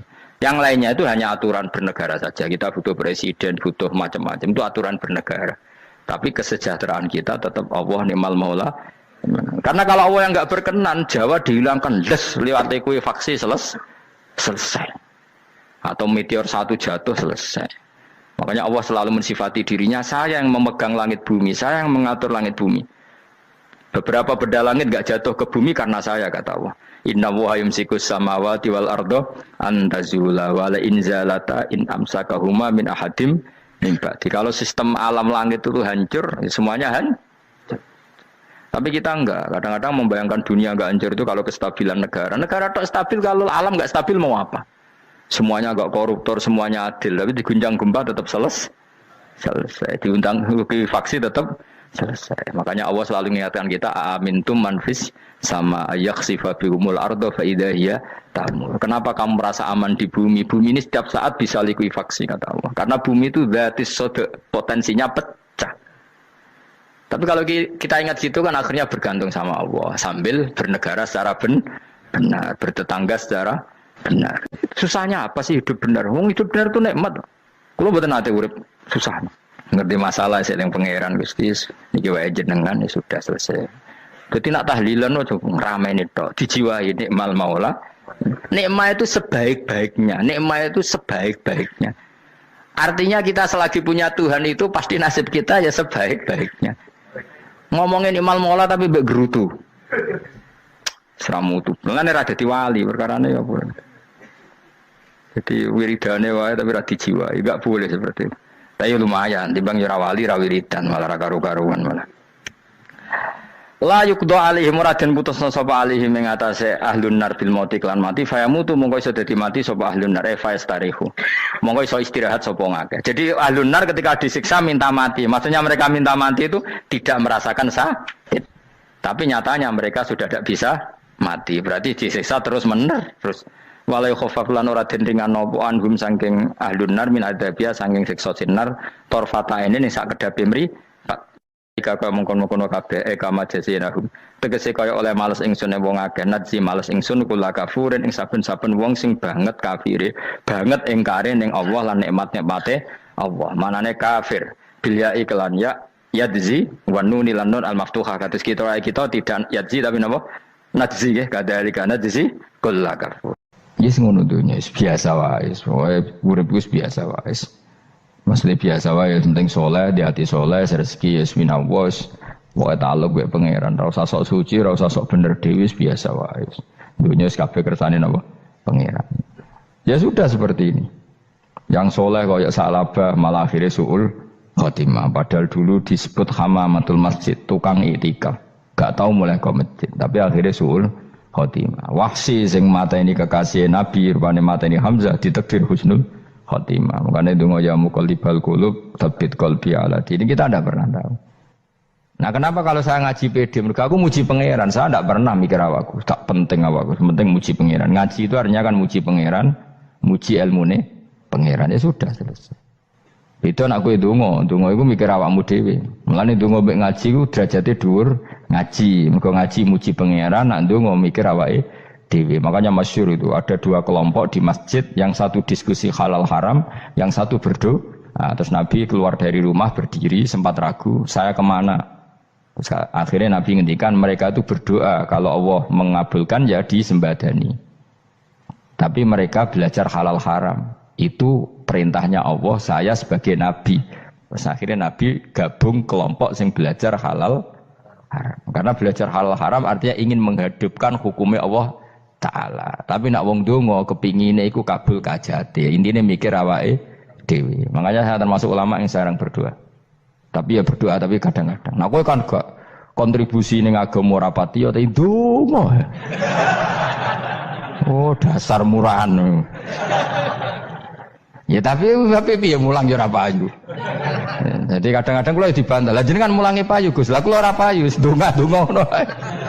Ya tapi aku ngerti pangeran ra bakal nyembadani barno ra wis. Pangeran yo paling sedikit sithik ngono cukup. Kula termasuk orang yang enggak setuju ya kalau orang sholawatan terus berlebihan tapi khidmah ini Nabi kurang. Maksudnya gini loh sholawatan berlebihan ya. Redaksi sholawat tentang Nabi itu kecil. Bukan sholawat jumlahnya enggak. Redaksi tentang Nabi itu kecil sementara tentang keinginannya itu saya tidak suka. Saya suka sholawatan itu ya yang nyifati Nabi banyak. Kemudian keinginannya kecil, itu bagus. Kayak Ikhya itu, kayak Ikhya Abdul Hasan Asadili itu, kalau dongo itu jaluk mau swidik paling baris paling terakhir. Misalnya gini, Nahmaduka ya man huwa la ilaha illa anta ar-rahmanur rahim itu langsung in sampai nyifati Allah itu 99. Buar ngono nganti berkuras-kuras. Lagi terakhir mau jaluk dongo sidik. Nah kowe kan enggak muni muji Allah mau basa-basi tok. Alhamdulillah rabbil alamin wassalatu wassalamu ala Muhammadin. Monggo syarat tok. Baru ke Allahumma inna nas'aluka nganti telung lari. Telung halaman. Tapi pas muji pangeran alhamdulillah rabbil alamin wassalatu wassalamu ala Muhammadin. Bariku terus donga njaluk mapan tolak buala. Yo opo wae. Mana jare pangeran muji kekasihku suwi dik dongane kecangkeman. Lah saya tuh gak suka jenis itu. Harusnya solawatnya itu yang panjang. Maksudnya nyifati Nabi yang panjang. Baru mintanya sedikit. Itu bagus sih. Lebih akhlak. Makanya saya diantara solawat yang senang itu solawatnya Habib Ali Al-Habsyi yang arang Simtutur. Itu kalau beliau baca solawat itu solatan yattasilu biha ruhul musolli alaihi bi. Fayam basitu fi qalbi sirru nuri ta'alluqi bi wa hubbi. Wa yuktabu biha bi inayatillahi ta'ala fi hisbi. Jadi dia baca solawat itu, ya Allah berikan solawat kepada kekasihmu Muhammad. Dengan solawat ini rohnya saya, musolli itu rohnya saya yang membaca solawat, bisa sambung dengan rohnya Rasulullah. Dan setelah sambung saya terhitung sebagai orang yang mencintai Rasulullah. Dan saya berharap dari cinta itu saya tertulis sebagai umatnya. Nah aku kan enggak mau solawat itu mau, saya termasuk orang yang enggak saya loh ya. Tapi ya tetap baik dibanding nganggo primbon ya satu solawatan itu. Tapi boleh punya etika lah dengan Rasulullah itu. Boleh kalau dungo nyifati Nabi yang banyak, ya baru keinginan. Kan banyak itu selawat yang seperti yang saya misalnya di kitabnya Sayyid Muhammad ada. Allahumma sholli ala sayyidina Muhammad nuri kalam alladzi. Wah nyifati Nabi itu sampai panjang lebar baru menceritakan hajatnya. Kalau kamu kan enggak nyifati Nabi basa-basi, mau sidik mana. Malah kadang orang misalnya ala Muhammad. Kok ala Muhammad muni Sayyidina aja disoal. Misalnya terus baru kudungannya apa? Panjang. Saya termasuk yang enggak setuju karena itu menurut saya kurang etika. Makanya Rasulullah itu kalau berdoa kalau sudah nyifati Allah coba tak beri satu contoh saja doanya Nabi. Alhamdulillah hamdan yuwafi ni'amahu wa yukafi'u mazidah ya Rabbana lakal hamdu kama yanbaghi li jalali wajhika 'azimi sultanik. La nuksi sanaan alaika anta kama asnaita ala nafsik. Itu sudah berapa itu nyifatina? Itu belum doanya tuh. Nah kamu kan enggak Allahumma alhamdulillah rabbil alamin Allahumma ya Allah di hajati gremeng itu seramu tuh tenan. Jangan gak bakat wali. Nah cara kula iku sisen ngono. Kula yo sering ngamini dongane wong ngono tapi ning atiku amin itu maksudnya amin barno mawon Gusti. Nanti aku amin tapi amin ku barno mawon Gusti. Wong ora jelas ngono betul. Jadi aku muni amin tapi amin barno maksudnya ya Allah barno amin ngono maksudnya. Jadi karena tadi setahu saya doanya para nabi, para wali itu memang seperti itu. Ya coba itulah doa tadi aja yang saya sebut itu berapa kalimatnya? Apa? Alhamdulillah hamdan yuwafi ni'amahu wa yukafi mazidah ya Rabbana lakal hamdu kama yanbaghi li jalali wajhika 'azimi sultanik. La nuksi sanaan 'alaika anta kama asnaita 'ala. Enggak terhitung pujian saya kepada engkau sebanyak engkau memuji pada diri engkau sendiri. Allahumma inni a'udzu biridhoka min sakhatika fi mu'afatika min uqubatika wa bika minkal. Allahumma sholli bi haqqi jabarutika wa bi khawfika. Kan panjang sekali doanya wali-wali itu, tapi semuanya mensifati Allah. Bahkan banyak yang kemudian lupa enggak doa. Coba haji, doa haji itu coba. Labbaik Allahumma labbaik la syarika lak innal hamda wa ni'mata laka wal mulka la syarika lak. Wa ni'mat itu kan labbaik saya siap melaksanakan perintahmu ya Allah sa'dik. Engkau yang punya pujian, engkau la syarika lak. Itu malah enggak ada, jarang malah ada doanya. Itu kalimatnya talbiyah semua. Allahumma antal azil akram itu sudah seperti itu. Karena tadi al-mu'min yashghaluhu sana 'ala Allah min ayyakuna li nafsihi dzakiran. Mukmin sejati adalah sibuk memuja Allah sampai lupa jatah dirinya sendiri. Nah, kowe kan gak mujine Allah basa-basi, dongane tenanan. Itu jadi makhluk aneh, itu jadi hubungan mbek pangeran itu wong aneh. Ya tapi jan ra bakat wali, semono iku dadine semono iku. Ya tok ngono kok mari wali kakean malah gak elit.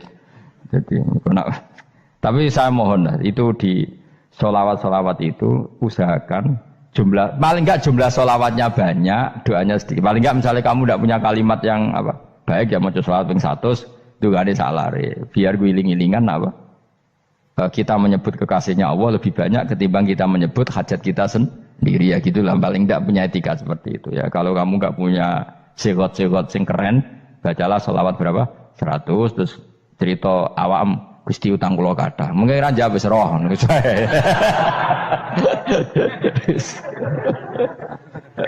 Tapi kan kita menyebut kekasihnya sampai 100, nyebut utang bisa. No kok nyebut kekasih bisa, nyebut utangnya 100.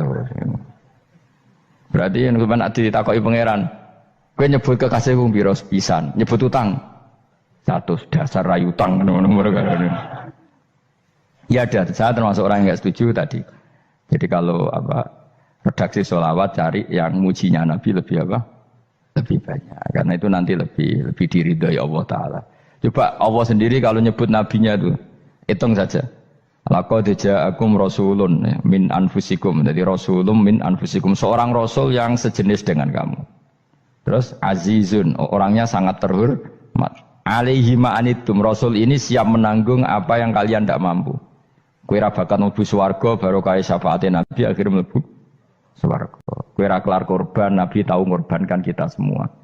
Dokha Rasulullah bikabsaini, terus hada an ahli wa hada amman lam yudokhi min mati. Jenenge alihima anittum, Nabi menanggung apa yang kalian berat. Azizun, Nabi itu ali, terus harisun alaikum, Nabi sangat berkomitmen menyelamatkan kalian.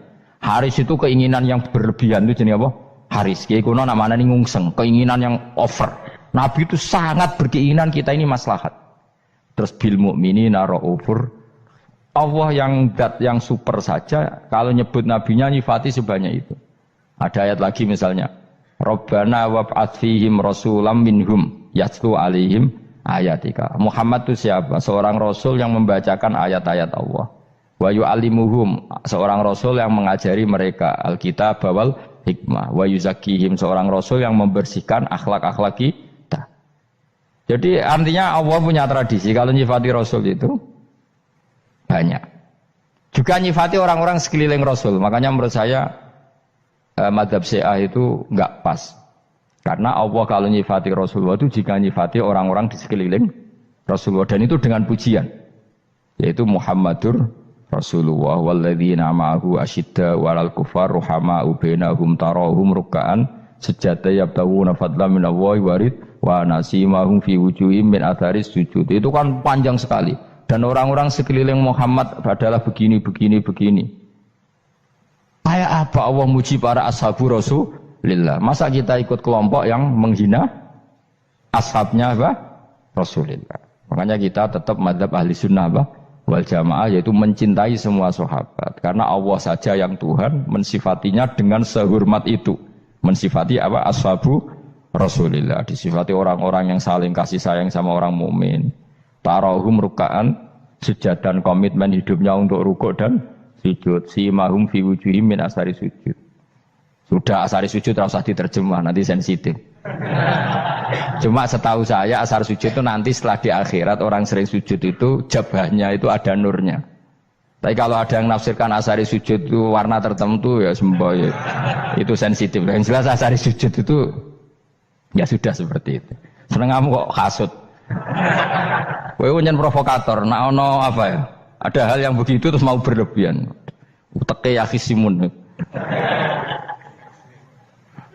Nah, kula ora ada kepentingan pokoknya ayat si mahum fi wujuhim min athari sujud, bahwa dalam jabahnya itu ada asaris sujud.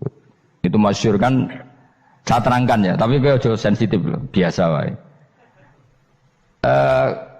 Suatu saat Rasulullah itu ngendikan begini, nanti saya kata Nabi akan nyafaati kalian semua. Sahabat-sahabat tanya, ya Rasulullah dengan sekian miliar orang bagaimana kamu mengenali kita? Saya ulang lagi, suatu saat saya nanti akan nyafaati kalian karena saya kenal kalian. Maksudnya di akhirat. Ya apa? Di akhirat. Terus sahabat tanya, ya Rasulullah bagaimana engkau mengenali kita sementara nanti di akhirat bermiliar-miliar orang gitu.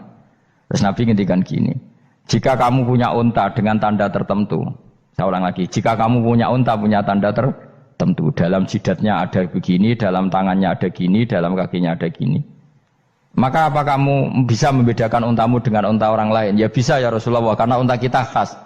Misalnya kaki depannya ada putihnya, kaki belakangnya ada putihnya, dalam baduknya ada putihnya.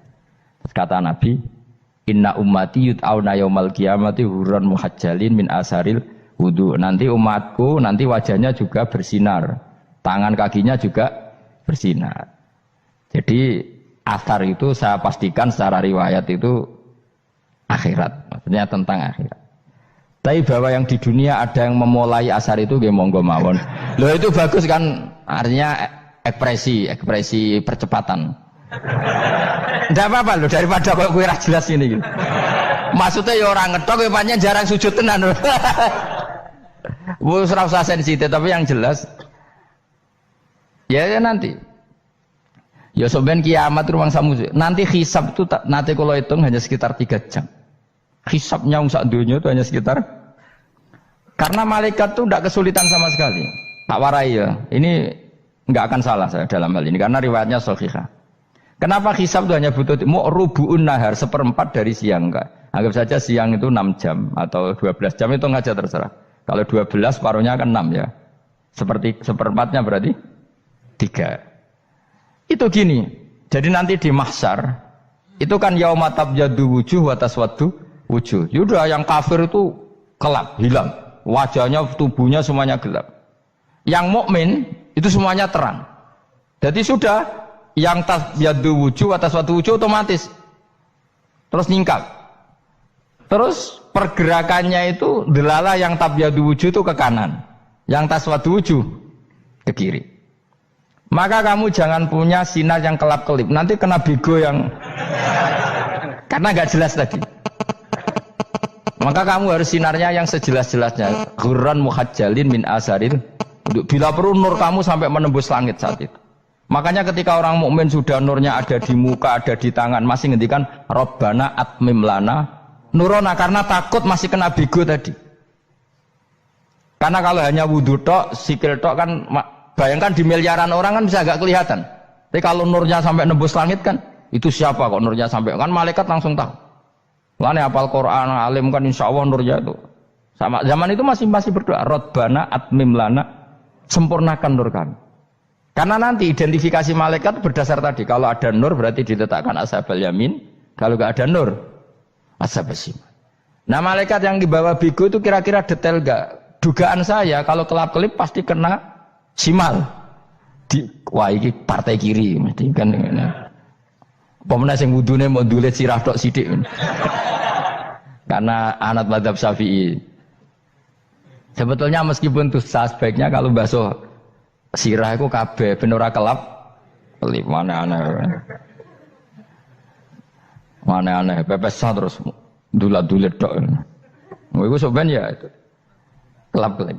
Ya sudah ya. Setelah itu kata ngendikane pangeran yu'raful mujrimuna bisimahum fayukhadu bin nawasi wal aqdam. Orang-orang pendosa kelihatan maka diletakkan di kiri. Nah sama yang orang-orang baik simahum fi wujuhim min asari sujud. Jadi ayat itu jelas tentang akhirat. Tapi kira usah terus provokasi. Seneng kamu kok ya khisimun. Maksudnya provokator gitu. Jadi nanti yang mukmin jelas nurnya. Lah nur ini nanti dengan kadar iman kamu, perilaku kamu. Ada yang kelap-kelip, ada yang... Nah yang kelap-kelip ini yang kena bigo itu tadi. Nanti setelah kena bigo ikut ashabi simal, yang kelap-kelip disortir lagi. Malaikat yang bagian detail kan ada nanti. Nah ini terus ditubir neraka. Yang kafir benar-benar neraka, yang ini ditubir neraka. Nah itu nanti ini yang ngel-ngelo kanjeng Nabi digoleki ya ini itu. Mana sakit kanjeng Nabi, mana ono kiai soleh darani, nah iso soleh dewe sakit Nabi mereka terus goleki endi umatku sing kelip-kelip terus dicari disyafaati. Ya imma langsung dituruti Allah wa imma diumbasik ning neraka. Ya terserah rencanamu piye kon aku kowe. Tapi yang jelas apa? Kiamat itu cepat sekali karena tadi ada identifikasi tadi. Makanya hanya cukup 3 jam karena tadi yang jelek kelihatan jelek, yang baik kelihatan baik. Makanya cepat. Ya oraful mujrimuna bisimahum, orang pendosa dikenali lewat alamatnya yaitu taswaddu apa? Wujuh. Kalau orang baik dikenali lewat tabyaddu wujuh. Nah terus setelah nyingkir, ini ngono tak warai kiamat. Setelah nyingkir itu faduri babenahum bisuril lahu bab. Setelah tersingkir tadi terus lalu ada pintu penghalang, pintu pemisah. Nah pintu pemisah tadi yang sisi kanan langsung jadi surga, yang sisi kiri jadi neraka. Itu disebut faduri babenahum bisuril lahu bab batinu fi rahmatu wa dhahiruhu min qibalihil adzab. Yang pintu arah kanan otomatis wilayah surga, yang pintu kiri otomatis wilayah neraka. Nah, problemnya ketika penutupan pintu itu udah yang kelap-kelip itu katut kemana ini yang. Makanya kamu jangan malok partai yang apa? Kelap-kelip yang enggak jelas itu koalisi kemana ini. Kalau partai besar kan iso nyalon presiden, partai kecil ini kan ikut mana ini kan?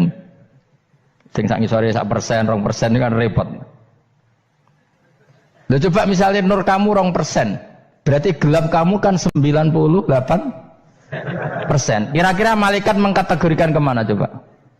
Ayo jawab. Gelap. Loh, kode semangat. Padahal itu bagian dari kamu. Kalau satu tubuh itu sinarnya hanya 2%, kira-kira kategorinya itu partai gelap, partai terang. Kode semangat kok ada ini. Berarti kegaruk kemana? Kiri. Tapi bisa saja malaikat cara berpikir gini. Tapi kok ada cahayanya ya? Padahal kata Allah, yang bercahaya ashabul yamin. Kan nggak ada bilang cahaya terang. Bisa saja malaikat, alhamdulillah berpikir begitu. Ya nanti kita rayu saja supaya berpikir ini kan. Yang penting ada cahaya. Kan Allah tidak bilang terang apa kelap-kelip. Ya mungkin saja asal ada cahaya. Dikategorikan lahu nur, punya apa? Nur. Tapi yang jelas saat itu pun yang sudah punya cahaya masih berdoa Rabbana atsmim lana nurona. Ya Allah, saya mohon sekali nur-nur kami sempurnakan. Jadi ini saya bantu teman-teman yang hafid-hafid supaya tahu maknanya ya. Dan yang enggak hafid ya dengar ya. Kalau nur itu penting. Makanya Nabi itu kayak apa? Nabi itu orang super. Itu kalau ngendikan wa maj'al min fawqi nuran wa min tahti nuran wa an yamini nuron wa ansimali nuron, sampai terakhir Nabi masih mendoa untuk dirinya waj'al li nuron, dan semua tubuh saya jadi nur. Jadi Nabi sudah gitu, ya Allah jadikan sisi depanku nur, belakang kami nur, kanan nur, kiri nur, terakhir itu apa? Waj'alni nuron, dan doa semoga semua tubuh saya jadi nur. Itu termasuk doa yang sering saya baca. Karena saya takut kelap-kelip tadi, ini bahaya ini kalau malaikat. Saya tidak tahu cara berpikir malaikat tadi. Apa ngitung 98% maka dikategorikan apa? Gelap. Apa dihitung nurnya saja? Wong instruksinya Allah kan yang ada nur ashabul yamin. Meskipun kelap-kelip kan punya nur. Saya tidak tahu nanti ikut 2% ikut mana kalau di partai koalisi itu? Ya, ikut yang menang biasanya, ikut yang apa? Ya paham ya, makanya saya mohon kalau wudhu itu usahakan sempurna, terutama wudhu sholat. Kalau nggak wudhu sholat itu sebaiknya nggak sempurna, supaya ada bedanya wudhu sholat sama wudhu tidak sholat. Rasulullah itu masyhur gitu ya. Rasulullah itu kadang tawaddu'a wudhu'an khafifan, wudhu yang sederhana, yaitu hanya sekali-sekali dan tidak sempurna.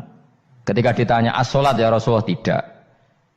Misalnya saya habis makan, mau tidur, biasanya ya wudhu, tapi tentu tidak perlu sesempurna kayak wudhu sholat, biar ada bedanya. Rasulullah juga gitu, beberapa kali beliau wudhu tapi tidak sesempurna wudunya untuk sholat. Masyhur itu di riwayat tawaddu'a wudhu'an khafifan duna wudhu'ihi lis sholat. Tapi kalau wudhu untuk sholat asbaghal wudhu, menyempurnakan wudhu. Jadi supaya ada bedanya wudhu sholat dan wudhu tidak sholat. Saya gak wong ora iso ngaji padha kabeh. Abu Bakar ya gitu. Ana wong poso sunat kok nyediakno buka dimarahi. Istrinya pernah nyediakan buka beliau untuk puasa sunat. Itu embernya dipecahi Mbak Abu Bakar. Ditanya, kenapa gitu? Apakah kamu akan menyaingi Ramadan? Jadi gak boleh memperlakukan puasa sunat kayak Ramadan. Ya biasa saja kalau puasa sunat tuh, wah, buka kolak, apa? Ramadannya ya iri tuh. Ini gimana kok saya disaingi ini? Jadi kabeh itu ada proporsinya, ada apa? Makanya megang Quran ya wudu, megang wudu. Nah, kabeh gitaran terus wudu, pengiran tersinggung. Piye kok menjegal gitar wudu? Jadi gak boleh kebaikan disaingi itu juga gak boleh. Bapak gue sergap wudu sampai nyekel gitar. Ya, untuk Quran tersinggung, wah semen ibu gak semen kan. Malaikat panitia kan ya tersinggung. Kabeh itu kan ada proporsinya apa? Ada proporsinya. Itu hebatnya Rasulullah. Jadi kalau beliau wudu, bahkan wudu itu wudu li sholat sama tidak sholat itu. Misalnya sholat sunat. Sholat sunat itu kamu mampu ngadeg boleh nggak duduk? Boleh. Kalau sholat fardu nggak boleh, biar ada bedanya. Fardu itu spesial, nggak boleh, harus berdiri. Kalau sunat pun harus berdiri. Fardu tersinggung, iya sunat kok nyaingi aku kan gitu kayak. Ya makanya sholat fardu wajib berdiri ya. Sholat sunat boleh duduk meskipun mampu loh ya. Nggak boleh sama, sholat sunat pun harus berdiri. Berarti ada sunat menyaingi fardu. Ya jelas ya. Jadi aturan main itu harus jelas. Nggak boleh. Makanya Abu Bakar itu nggak mau kalau ada orang puasa sunat kemudian apa? Abdullah bin Mas'ud lebih parah. Dia itu tukang nyuwepeng orang yang selalu sholat duha. Makanya saya itu duha itu jarang karena takut kena sweepingnya siapa? Abdullah bin Mas'ud. Itu ada orang khusyuk tiap hari duha disweeping sama dia. Apakah kamu menjadikan sholat ini jadi fardu? Kok mbok lakoni bedino? Awas nak mbok lakoni bedino. Di era akhir duha dilakoni bedino. Perkara ini butuh duit. Itu kalau zaman Abdul Mas'ud kena sweeping apa? Karena berarti menandingi fardu. Jadi sebenarnya usah anut ilmu ku bahaya itu di sensitif. Cuma ini kan ilmu tetap tak utarakan. Biar kamu tahu, nggak boleh fardu disaingi itu nggak. Coba kan banyak ketentuannya tadi. Contoh paling gampang itu apa? Kalau sholat fardu boleh, nggak boleh apa? Duduk. Sholat sunat boleh duduk. Sholat sunat boleh di kendaraan sesuai jalannya kendaraan. Nama tawajjahat bi rohilatu. Kalau sholat fardu, kalau kamu naik unta harus turun untuk memastikan di kiblat. Jadi banyak sholat sunat kamu dalam keadaan najis sudah tidak boleh dilakukan. Kalau sholat fardu, karena saking pentingnya fardu meskipun dalam keadaan najis ya menemukan alat sesuci harus tetap sholat. Jenenge sholat dihormatil waktu. Karena nggak boleh fardu ditinggalkan. Meskipun nanti harus iadah. Karena nggak boleh mengalahkan fardu meskipun itu oleh najis. Jadi misalnya kamu pergi hanya bawa satu celana, kemudian di terminal atau apa kena najis, kena uyah sampean misalnya. Kamu harus tetap wudu dan sholat. Karena nggak boleh fardu ditinggalkan. Meskipun nanti harus iadah. Karena sholat kamu tidak sempurna. Dalam keadaan celana kamu najis, boleh nggak sholat sunat? Oh nggak boleh. Karena kalau fardu itu darurat memang suatu yang harus maka dilakukan. Tapi kalau kamu dalam keadaan nggak suci, nggak boleh melakukan sholat apa? Sunat. Karena fardu itu spesial apa? Spesial. Bukan kalau terus nongnya. Wamtazul yauma ayyuhal mujrimun. Ya, jadi orang mujrimun harus terpisah dari orang apa? Mukmin. Dan yang keharusan itu ketika di surga. Tapi kalau di dunia ya boleh muamalah boleh. Ya muamalah yang halal maksudnya. Infaridu tegese misau sira kabeh ana mukminin sing pira-pira mukmin intakhtilatihim. Nalikane campure kufar utawa al mujrimin bihi kelan al mukminin. Utawa rujuke balik boten napa. Maksudnya rujuk itu awalnya kisah intakhtilatihim mukminin bihim kelan kufar atau kufar yang mukminin. Alam ahad ilaikum ya bani Adam. Alam ahad ana ta ora merentano ingsun ilaikum maring sira kabeh. Amurkum tegese ana ta ora merentano ingsun kum ing sira kabeh ya bani Adam ya bani Adam. Ala lisani rusuli ing atase lisane para utusan-utusan ingsun. Bukankah saya telah merintahkan kamu wahai bani Adam Allah ta'budu setan. Yen ora menghamba sira kabeh asetan ing setan. Ngendikane pangeran kowe ijek kanut setan cek nemen nih. Bukankah sudah saya perintahkan kamu tidak boleh diperbudak napa setan. Maknane la tutiu tegese aja taat sira kabeh ing setan. Inna sak temene setan laku maring sira kabeh aduun musuh mubinun kang jelas. Bayyinul adawati banget musuhane. Lah yo setan musuhmu kok malah mbok enut bocah kok sarap ngono. Karwan musuh kok di anut ya pangeran mergo Allah wali fid dunya wal akhirah. Wa ani buduni lan yen to nyembah sira kabeh ni ingsun. Wa anestune kelakuan budu nyembah sira kabeh ni ingsun wahidu tegese nglakoni ya tauhid sira kabeh. To mengesakno sira kabeh ni ingsun. Wa ati ulan to atau sira kabeh ni ingsun. Harusnya kita hanya ibadah ning Allah Subhanahu wa taala karena dia yang menciptakan kita, tempat kita kembali. Setan itu tidak siapa-siapa. Makhluk yang hina, yang lemah. Kok kowe malah taat. Taat ya ning gone zat sing super, sing gawe kita, sing memberi rezeki kita dan zat yang kita kembali. Hadza utawi iki maknane taat ning Allah taala. Senyum itu baik, ramah itu baik. Tapi setelah status hukumnya itu halal gitu, ya. Jadi kalau sebelum status hukum itu halal, ini ya ramahnya menjadi tidak baik. Misalnya kamu punya istri cantik, kemudian dia ramah sama lelaki siapapun, kamu kan pusing. Terus alasannya ramah itu baik. Makanya di Quran diingatkan fala takhdu'na bil qawli fayatma alladzi fi qalbihi marad. Orang-orang solihah, orang-orang yang afifah, wanita-wanita terhormat, jangan terlalu ramah sama lelaki lain karena lelaki lain yang kamu ramahin kalau kebetulan dia ada orang baik, pikiran ramah kamu ini ditafsirkan yang macam-macam. Ini yang jarang orang mengingatkan. Jadi misalnya begini, senyum itu sunat itu baik gitu. Oke, kita sepakat senyum itu sunat. Tapi para penipu itu juga senyum. Karena kalau tidak senyum itu tidak bisa nipu gitu. Mungkin wanita nakal ya juga senyum. Orang-orang bisnis yang bodong biasanya cara ngerayu juga pakai senyum. Maka senyum ini berstatus nilai ibadah setelah kepastian target itu halal atau dalam konteks sesuatu yang disahkan agama. Sekali tidak, maka yang menjadi tidak halal. Ya, tadi senyumnya orang yang mau nipu, senyumnya lembaga-lembaga atau apa yang bodong atau apa sajalah. Nah ini yang jarang orang mengkaji. Maka sebelum mengkaji tentang akhlak itu penting, itu dikaji dulu status halal haramnya. Ya kayak tadi misalnya senyum itu sunat, senyum itu ibadah. Kata Rasulullah tasaddaku walau bitalqati wajhin, bersedekahlah meskipun hanya dengan senyum. Itu setelah ada kepastian status apa? Halal. Tapi jika orang itu mau nipu itu juga pasti senyum. Orang yang mau menggoda lelaki juga pasti senyum. Lelaki yang goda perempuan juga senyum. Dan kadang konteksnya tidak dalam hal-hal yang dibenarkan syarak. Sehingga kepastian halal haram ini nomor satu.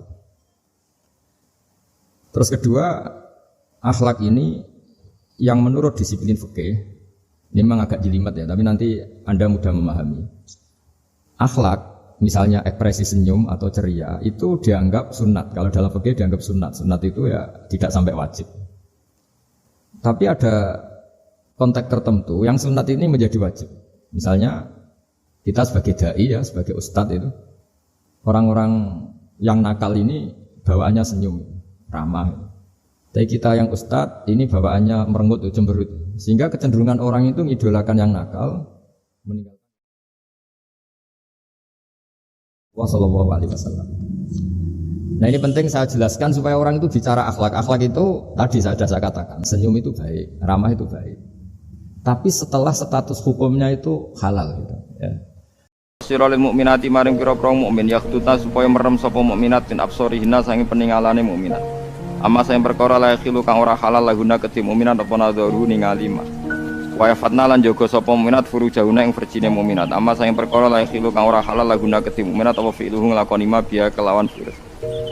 Wala yubdina lan ora kena ngetokno sapa nisa, yudhirna tegese ngetokno sapa nisa mukminat. Zina tahunna ing zinae mukminat. Ilama kecuali perkara zuhara kang pete umpama minha saking zina. Wa tema dzara minha iku alwajhu wajah wal kafani lan pepe loro. Iki jelas ya. Terus mazhab niki rungokno gitu. Terus dulu rame kan kontroversi. Kula terangno tenan gini karena jadi isu di seluruh dunia. Cara keyakinane jenengan, mboten-mboten perilaku orang Indonesia. Keyakinane jenengan niku wajah niku aurat mboten, wajah wong wedok. Ayo sing ayu sing elek kan, ayo aurat ta ora? Nggih kan? Jadi lucu, makanya saya itu pernah survei semua kiai-kiai alim niku nate kula tangleti, sing alim. Indonesia iku ulama iku prakteke iku intikal mazhab, tapi tetap muni Syafi'iyah. Nah cara mazhab Syafi'i wajahe wong wedok iku aurat kharijah salat. Jadi wong wedok nak salat iku wajahe gak aurat, tapi di luar salat aurat. Sehingga seharusnya semua kiai Indonesia ya cadaran mergo mazhab napa? Syafi'i. Tapi prakteknya semua ulama Indonesia itu mazhabnya Hanafi. Jadi bojone, putri-putrine, santrine udah biasa jilbaban biasa wajahnya ketok. Dan itu nganggo mazhab Hanafi yang diikuti oleh ahwalnya ulama seluruh dunia, termasuk Imam Suyuti nafsiri ilama dhuhara minha wa huwa al-wajhu wal kafan. Apa wa huwa al-wajhu wal kafan. Fa yajuzu nadharuhu li ajnabiyyin illam yakhaf fitnatan fi ahadi wajhin. Sehingga untuk wajah dan kafain ini siapapun boleh melihat asal tidak takut nopo fitnah. Tapi selama ini orang-orang tuh salah mikir. Nak kulon alhamdulillah mboten salah.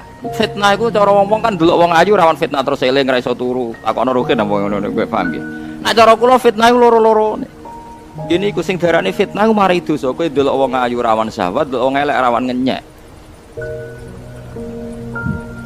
Sadar wong kukulan wong kok kukule kok elek kok. Lha iku umpama terdengar oleh orang itu ya muring-muring kan. Allah ya ora rido mergo kawulane napa dien. Kowe kancane nang sugih ya fitnah mari toma arep-arep dikei dhuwit. Kancane wong melarat memperbudak. Lha iku hukume Quran nggih kados kula sing ngomong niki wa balona hum bil hasanati wasayyi'at wa nabluukum bisyarri wal khairi fitnah. Kowe ngadepi wong apik ya coba, ngadepi wong elek. Ayo jajal kowe saiki ketemu wong ayu terus syahwat dosa. Wis ditulis ruhin dosa syahwat ro wong ayu. Bareng ro wong elek griting elek untune metu. Wong kok elek kok nganti ngono. Iku apa ya ora rido. Lah selama ini orang ngira coba ora ndelok wong ngira anak kiai elek kancanan sugih mergo mari toma. Lho kancanan wong melarat sing memperbudak ya akeh nganti ra kober ngurusi urusane dhewe men dikongkon. Lho kula sering roh tokoh-tokoh ngoten niku wong melarat golek mangan go bojone kangelan tapi dina dikongkon. Mbek kiai ini mbok dikongkon nata kembang hal-hal yang di keluarganya dia itu tidak penting. Tapi karena dia tokoh, omah aksesoris itu itu kriminal kalau. Jadi kue kancanan sugih rawan tomak, nak wong melarat rawan apa memperbudak. Kancanan wong ayu rawan syahwat, wong elek rawan. Padahal padha elek. Lah yo ngenyek yo elek, syahwat yo elek. Mana kula kancanan sapa wae terserah pangeran. Kuwi rimbang sugih yo gelem, wong melarat yo gelem. Wong sauni-unine pokoke sementing ra melok-melok ngatur kula anggere ndonga mbek pangeran. Gusti takdir kenal wong ayu gelem wong elek gelem tapi jenengan sing ngatur kula ora melok-melok pokoke kula nek ndonga pokoke kula niku menungso. Ya menungso wis ngoten iki. Nah, berarti kiai Indonesia itu prakteknya intikal mazhab derek napa? Tapi nak cara mazhab teng Timur Tengah kados teng Arab Saudi, teng pundi niku, teng Iran niku pancen cadaran. Dan itu disepakati. Tapi setan itu tetap pinter. Kalau sering diceritani polisi-polisi Arab Saudi. Ku nak wong nakal-nakal, iku lanang wedok iku cadaran. Yo nganggo cadar. Terus numpak mobil bareng padahal lanang wedok. Wah, itu dadi polisi Arab Saudi mulai mikir, jangan-jangan apik ala Indonesia apa, Pak? Gara-gara terbuka sing lanang ketara. Sing wedok ketara. Dadi nek apik pacaran kan. Malah rugen apik praktekno. Dadi nek apik pacaran iku sing lanang yo nganggo cadar, sing wedok terus mlebu bareng kan dikira sama-sama perempuan. Ya ora roh ning jero to sewa apa walhasil iku sering nipu polisi. Jadi jangan kira cadaran itu solusi, ora mesti nak trewong nakal yo entuk wae solusi. Terus cerita kulon polisi Arab. Ya ora ketara kan padha brukute. Lah polisi pengen kena aturan malah tajassasu. Ya wis akhire. Jadi padha wae, nek niat elek iku ya sono wae carane. Wong nek elek iku ya elek ya ono wae carane. Repot amun ngoten niku repot. Mulane wong apik wis at-taqwa hauna, apik ning ati. Dadi nek cara kula nggih, jangan sampai kita ngukumi liyane iki guys. Pokoke umpama rukhsah dalam madhab niku tetep sing boten aurat namung wajah kalian efek. Soal keluarga Anda belum melakukan sepenuhnya, aku yakini itu adat Indonesia, tapi ojo pernah ngatas namanya hukum nopo Islam. Karena ada juga yang sekuler Indonesia yang berpendapat rambut itu tidak aurat. Jadi akhirnya terus mengatakan nggak perlu nopo jilbaban, kan lebih parah lagi.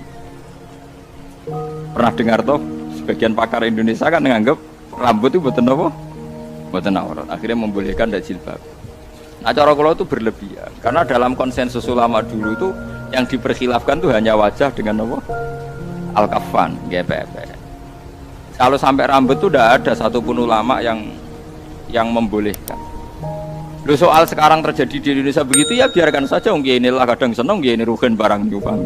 Apa aja ngukumi oleh, lo seneng mbek ngukumi oleh benten hukum nggih hukum. Seneng nggih seneng urusan nafsu.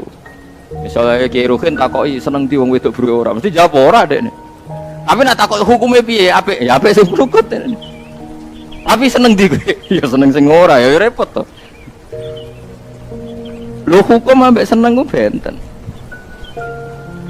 Cara kula. Paham nggih? Misale kok kowe dadi kiai, untuk korban, ana wong sugih seneng korban ning kowe. Sebagai ki nafsu seneng untuk korban berarti akeh daging. Tapi sebagai hukum, sing untuk ganjaran sing korban, sing nampa rantu. Ya, tapi ngomong orang untuk ganjaran dia seneng yang perkara ini untuk daging. Sing darani itu ganjaran sing korban, atau sing ono hadis Sing nampa korban untuk ganjaran ya ora ana ning hadis iku sing korban untuk ganjaran. Paham gitu. Terus niki jelas ya, jadi tradisi teng Indonesia kados para kiai niku ana bener ya. Ketika enggak pakai cadar, mergo ulama-ulama seluruh dunia pun ngamal konsensus ilama zuhara minhan wa huwa al-wajhu wal kafan. Apa wa huwa al-wajhu wal kafan.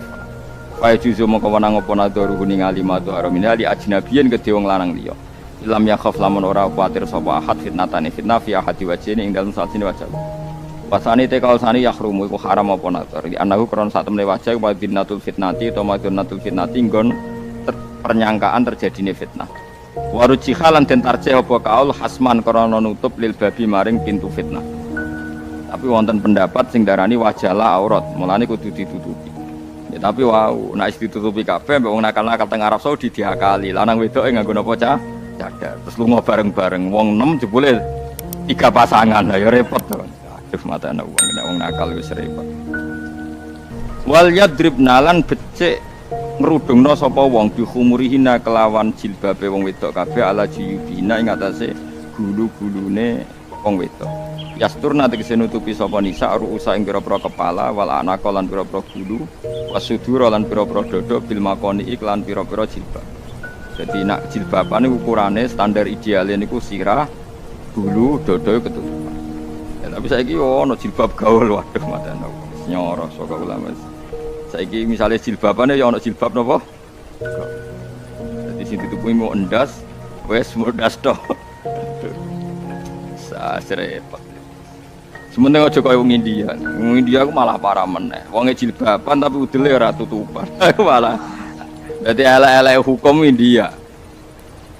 Elek wong karuan kuduan kok malah ngisore napa blo? Bladher piye ulama iki asal usule iso dadi ngono. Tak terangno kowe nek ora paham kok nek mlebu swarga dadi paham. Dadi iki pilihane ku loro. Dadi nek kowe saiki ora paham kok ning swarga paham.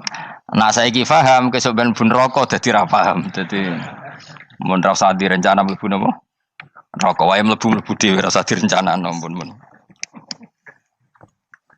Dados ngeten nggih, dados ahli swarga ya kurang penggawean, pancen salat wis ra wajib, wis ra ono pilpres, gak ono apa dadi kurang penggawean. Ahli swarga niku saking kurang penggaweane iku jagongan. Dadi misale kula Mustofa Ruhin jagongan. Piye enak ning swarga? Ya enak. Zaman ning donya piye? Terus cerita saya itu punya teman ateis, saya punya teman komunis yang ketika pertemanan dengan kita sering menghina kita karena kita ini percaya adanya hari kebangkitan.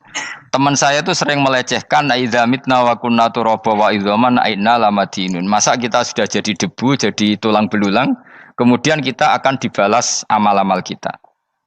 Jadi singkat cerita, ini nunjukno nak wong soleh oleh kancanan wong dolim. Ya ini catatan ya, bahwa orang soleh itu zaman ning dunya oleh kancanan wong napa? Dolim. Buktinya yang soleh ini masuk surga. Kemudian kenangannya punya teman ateis. Zaman di dunia punya teman apa? Ateis. Entah temannya itu teman kerja atau teman kantor. Tentu tidak teman dalam akidah. Mungkin akidahnya tetap kita Islam, mereka ateis. Tapi teman, entah faktor kantor, entah faktor profesi, entah faktor kerabat. Tapi yang jelas si orang penduduk surga ini punya kenangan, kami dulu punya teman ateis. Ini kanali korin. Yang teman saya yang anti Tuhan itu mengatakan, melecehkan saya, aidza mitna wa kunna turaba wa idzaman ainna lamadinun. Masa kita sudah jadi debu, jadi balung, tulang belulang, kemudian kita dihisab. Atau kita nanti ada hari balasan. Nah terus ketika jagungan ini tadi saya bilang ahli swarga kurang penggawean. Lah piye delok piye jare kanca-kancane, moh aku ora melok di kanca jare. Jadi fayaquluna lah. Jadi ketika Ruhin muni ape delok jare Mustofa, jare Kifat, moh aku gak kancaku, delok dhewe jare. Lah si Ruhin kan wong kurang penggawean, mulai ning donya sampe ning swarga. Terus delok. Terus fattala'a fara'ahu fi sawail jahim. Bareng dekne delok roh kancane kejet-kejet ning neraka. Seneng dekne. Jadi wong nak hasud tu nanti ning swarga aja hasud. Seneng terus muni ngene, tawahi ing kita laturdin. Dulu kamu hampir saja menyesatkan saya. Artinya zaman dia ateis sempat ngerayu supaya Ruhin dadi napa? Ateis. Kowe Islam ya tetep kere, melok ateis ae. Wis kere, zina rawani, maling rawani gak enak. Soalnya sering dirayu-rayu gitu. Makanya bilang apa? Tawahi ing kita laturdin, kamu zaman di dunia hampir saja menyesatkan saya. Walau la ni'matu rabbi lakuntu minal muhdharin. Kalau saja saya tidak diberi nikmat Allah, aku kelakuanku ya koyo kowe, akhirnya masuk neraka koyo kowe. Nah, terus ada soalu taladzudin. Dia tanya tapi saking senenge. Afama nahnu banyitin. Coba lihat saya sekarang. Apa saya sekarang mati? Tidak kan, saya tidak mati kan. Cuma mati pertama saja, mati zaman di dunia. Sekarang saya hidup lagi. Artinya kamu yang dulu memungkiri ada kehidupan, dulu aku saiki tidak mati. Ternyata saya sekarang hidup dan dapat nikmat kowe ning neraka. Dadi ku nunjukno sunah manusa iku ora puas nak ora ngalahno musuhe. Nganti ning swarga iku urung lega nah. Jadi manusia itu hasutnya itu terlembagakan sampai akhirat. Jadi wong-wong sing tahu dimaki-maki kubu sebelah, iku nak kubu sebelah mlebu neraka, iku kowe ning swarga gak marem nak gak delok. Dadi hasut iku ya seru no. Dadi nak kula pun mboten, makome mboten wonten, kula mboten. Niku makome rugen barang dadi lari lho kan dinyak melarat, gendut, kriting mangkel. Kudu menangi sing ngenyek mlebu neraka. Aja sampe sing ngenyek kita mlebu swarga kene mlebu neraka. Wah, gak puas ya, no? Makanya gambarannya Quran itu manusia tetap manusia. Ketika orang kafir dengan segala kenikmatannya, misalnya mungkin Amerika, mungkin negara-negara yang sekarang kumoluhur dengan teori kapitalisnya, mungkin ngenyek Ethiopia, ngenyek Syria, ngenyek. Tapi apapun salahnya Syria, Ethiopia tetap iman. Tetap swasta masuk surga. Meskipun ngurmat negara tidak pedes. Tapi yang ngurmat negara benar, tapi ngurmat iman tidak benar, bisa saja nanti masuk neraka. Itu makanya kita problem di dunia kan gitu. Makanya saya mohon, nah, umat Islam itu tidak perlu menjawab kritikan itu. Dari awal kita nanti enaknya itu di surga. Kali di dunia kita pasti salah. Ngelola negara raiso. Banyak negara Islam sing carut, napa? Marut. Ngurus bojo raiso. Banyak santri sing pegatan. Ngurus anak yo raiso, anak yo debu wuling kok bapak. Kita ini kan ngurus yayasan yo raiso. Kan semua yang berbau Islam mesti carut marut. Karena ya apa ya, dari awal kita ini mah enggak serius ngurus dunia. Kok serius piye nyimpen duit wedi dosa ana hisab. Ape riba rentenir wedi dosa. Wape ngatur dunia nemen-nemen wedi dosa. Allahu al-mudabbir sing ngatur kok melo ngatur barang. Wah, akhirnya karena wedi dosa terus goblok. Sebagian goblok klasik, sebagian keterusan. Nggak sing repot sing keterusan sampai asli lah iku terus kombinasi napa? Jadi wong Islam itu ora kober serius mengurus dunia. Kadang punya pemimpin fasik lah ben ngono pek-pekan dunia. Jadi ribet wong Islam. Akhirnya kita ini dihina. Wa idza marru bihim yatakhamazun wa idza qalabu ila ahlihim qalabu fakihin wa idza ra'ahum qalu innaha ula inapa ladallun. Orang-orang kafir itu kalau melewati orang Islam pasti ngenyek. Urip nyatane ngono, ngelola negara enggak bisa, ngelola keluarga enggak bisa. Nah, nanti kalau kita di surga itu kata Allah fal yaumal ladzina amanu minal kufari yadhakun. Nanti di surga orang-orang iman gantian menertawakan orang-orang kafir. Jadi itu menunjukkan bahwa kita tidak pernah puas sebelum dendam menertawakan. Jadi wis ning swarga iku cita-citane mukmin tetep fal yaumal ladzina amanu minal kufari yadhakun. Jadi kowe sok ben ning swarga iku ya Allah kasih saya fasilitas bisa melihat penduduk neraka. Terus dene ning teras-teras swarga dipertontonkan orang kafir alal araiki yang turun. Hal suwibal kufaru makanu ya fa'alun. Delok saiki kowe mbek aku mulya ndi. Jadi dendam itu penting. Tapi sebenarnya ning swarga ning donya wis kalah wis nurut ae no. Dadi menteri yo nurut wis pokoke nurut ae wis barang donya pek-pekan wis. Cuma ora bener ya dielingno iku ya bahaya ora bener. Tapi ora usah kerusuhan, biasa wae. Gremeng ae gremeng soalnya ben gak dadi udun no. Katanya memang gitu, orang emosi nak diempet tuh dadi udun, dadi wis satok gremeng. Tapi yang jelas Allah punya sunnah bahwa manusia itu tidak bisa puas sebelum melihat musuhnya kalah. Sehingga ahlul jannah yang notabene sudah penuh kenikmatan itu tetap dia enggak lego. Enggak lego kalau enggak tahu nasib orang yang dulu menghina dia. Makanya ini peringatan bagi kita bahwa kita berteman orang tidak soleh di dunia itu boleh. Buktinya tadi ahli surga ketika Jagungan cerita saya punya teman ateis yang selalu mencibir saya, katanya nanti nggak ada hari kita. Lalu teman ateis saya sekarang di mana? Sekajak kancana, ayo delok ya teman-temannya bilang fayakuluna laga. Tapi si teman ini tetap ingin melihat. Selesai lihat, ternyata itu di neraka. Terus melakukan dialek tadi. Apa yang kamu katakan salah. Kamu mengatakan setelah mati akhir urusan salah. Ternyata saya sekarang tidak mati. Afama nahnu bimai itin illa mutatanabuna. Jadi saya mohon sekali teman-teman yang hafal Quran itu harus hafal sampai seperti saya ini. Sehingga tahu duduk perkara ini Quran itu kayak apa. Mau Quran tok ibadah. Suwe nama Quran ibadah. Tapi tidak paham. Wong khawarit sing tukang mateni wong ya hafal Quran. Itu gara-gara ra paham akhirnya kewaco. Nah kandhani ku angel. Sing kandhani kudu aku. Nah sing kandhani Mustafa padu merapal kan. Sing kandhani kudu aku. Mbok yo wong ku mikir to. Apa gunane misalnya ki apal Pancasila. Tapi ra iso nglakoni napa? Pancasila. Ngapal tok keadilan sosial bagi seluruh pejabat. Antok ngomong ngono jelas timbang muni bagi seluruh rakyat Indonesia aja boleh. Quran juga gitu. Kita ini manusia punya watak dendam. Tapi dendam ini dikelola oleh Islam. Dendamnya mending swarga ae. Ning donya ben, ning donya sedhilu. Tenan betul, orang-orang mukmin itu sampai belum lega kalau belum ketemu orang yang pernah mencibir. Itu tadi qala qailu minhum inni kanali qarin. Saya punya teman yang ketika di dunia selalu mencibir saya, inna kalaminal musaddiqina idza mitta wa kunna turaba wa idzaman aina lamadun. Teman saya itu selalu mencibir, masa kamu percaya hari kebangkitan? Kita nanti kan sudah jadi tanah, jadi tulang belulang, masa bangun lagi? Yang benar saja kamu. Nah, orang-orang yang mencibir ini kan sakit. Orang dicibir itu kan sakitnya itu terbawa sampai surga. Tapi nek mlebu neraka ora kok berdendam melane. Dadi dendam iku anane ning swarga, nek ning neraka ora kok berdendam. Dianjuti malaikat oleh dendam piye. Tapi bareng ning swarga happy-happy iku piye? Kancamu dhisik sapa wae. Ora kanca partai maksudnya kanca iki. Ya dadi sok nek ning swarga musa-musamu delok. Jebule swargane sak dhuwurmu. Lane jogeman musaya aku demen isin kowe sok ben.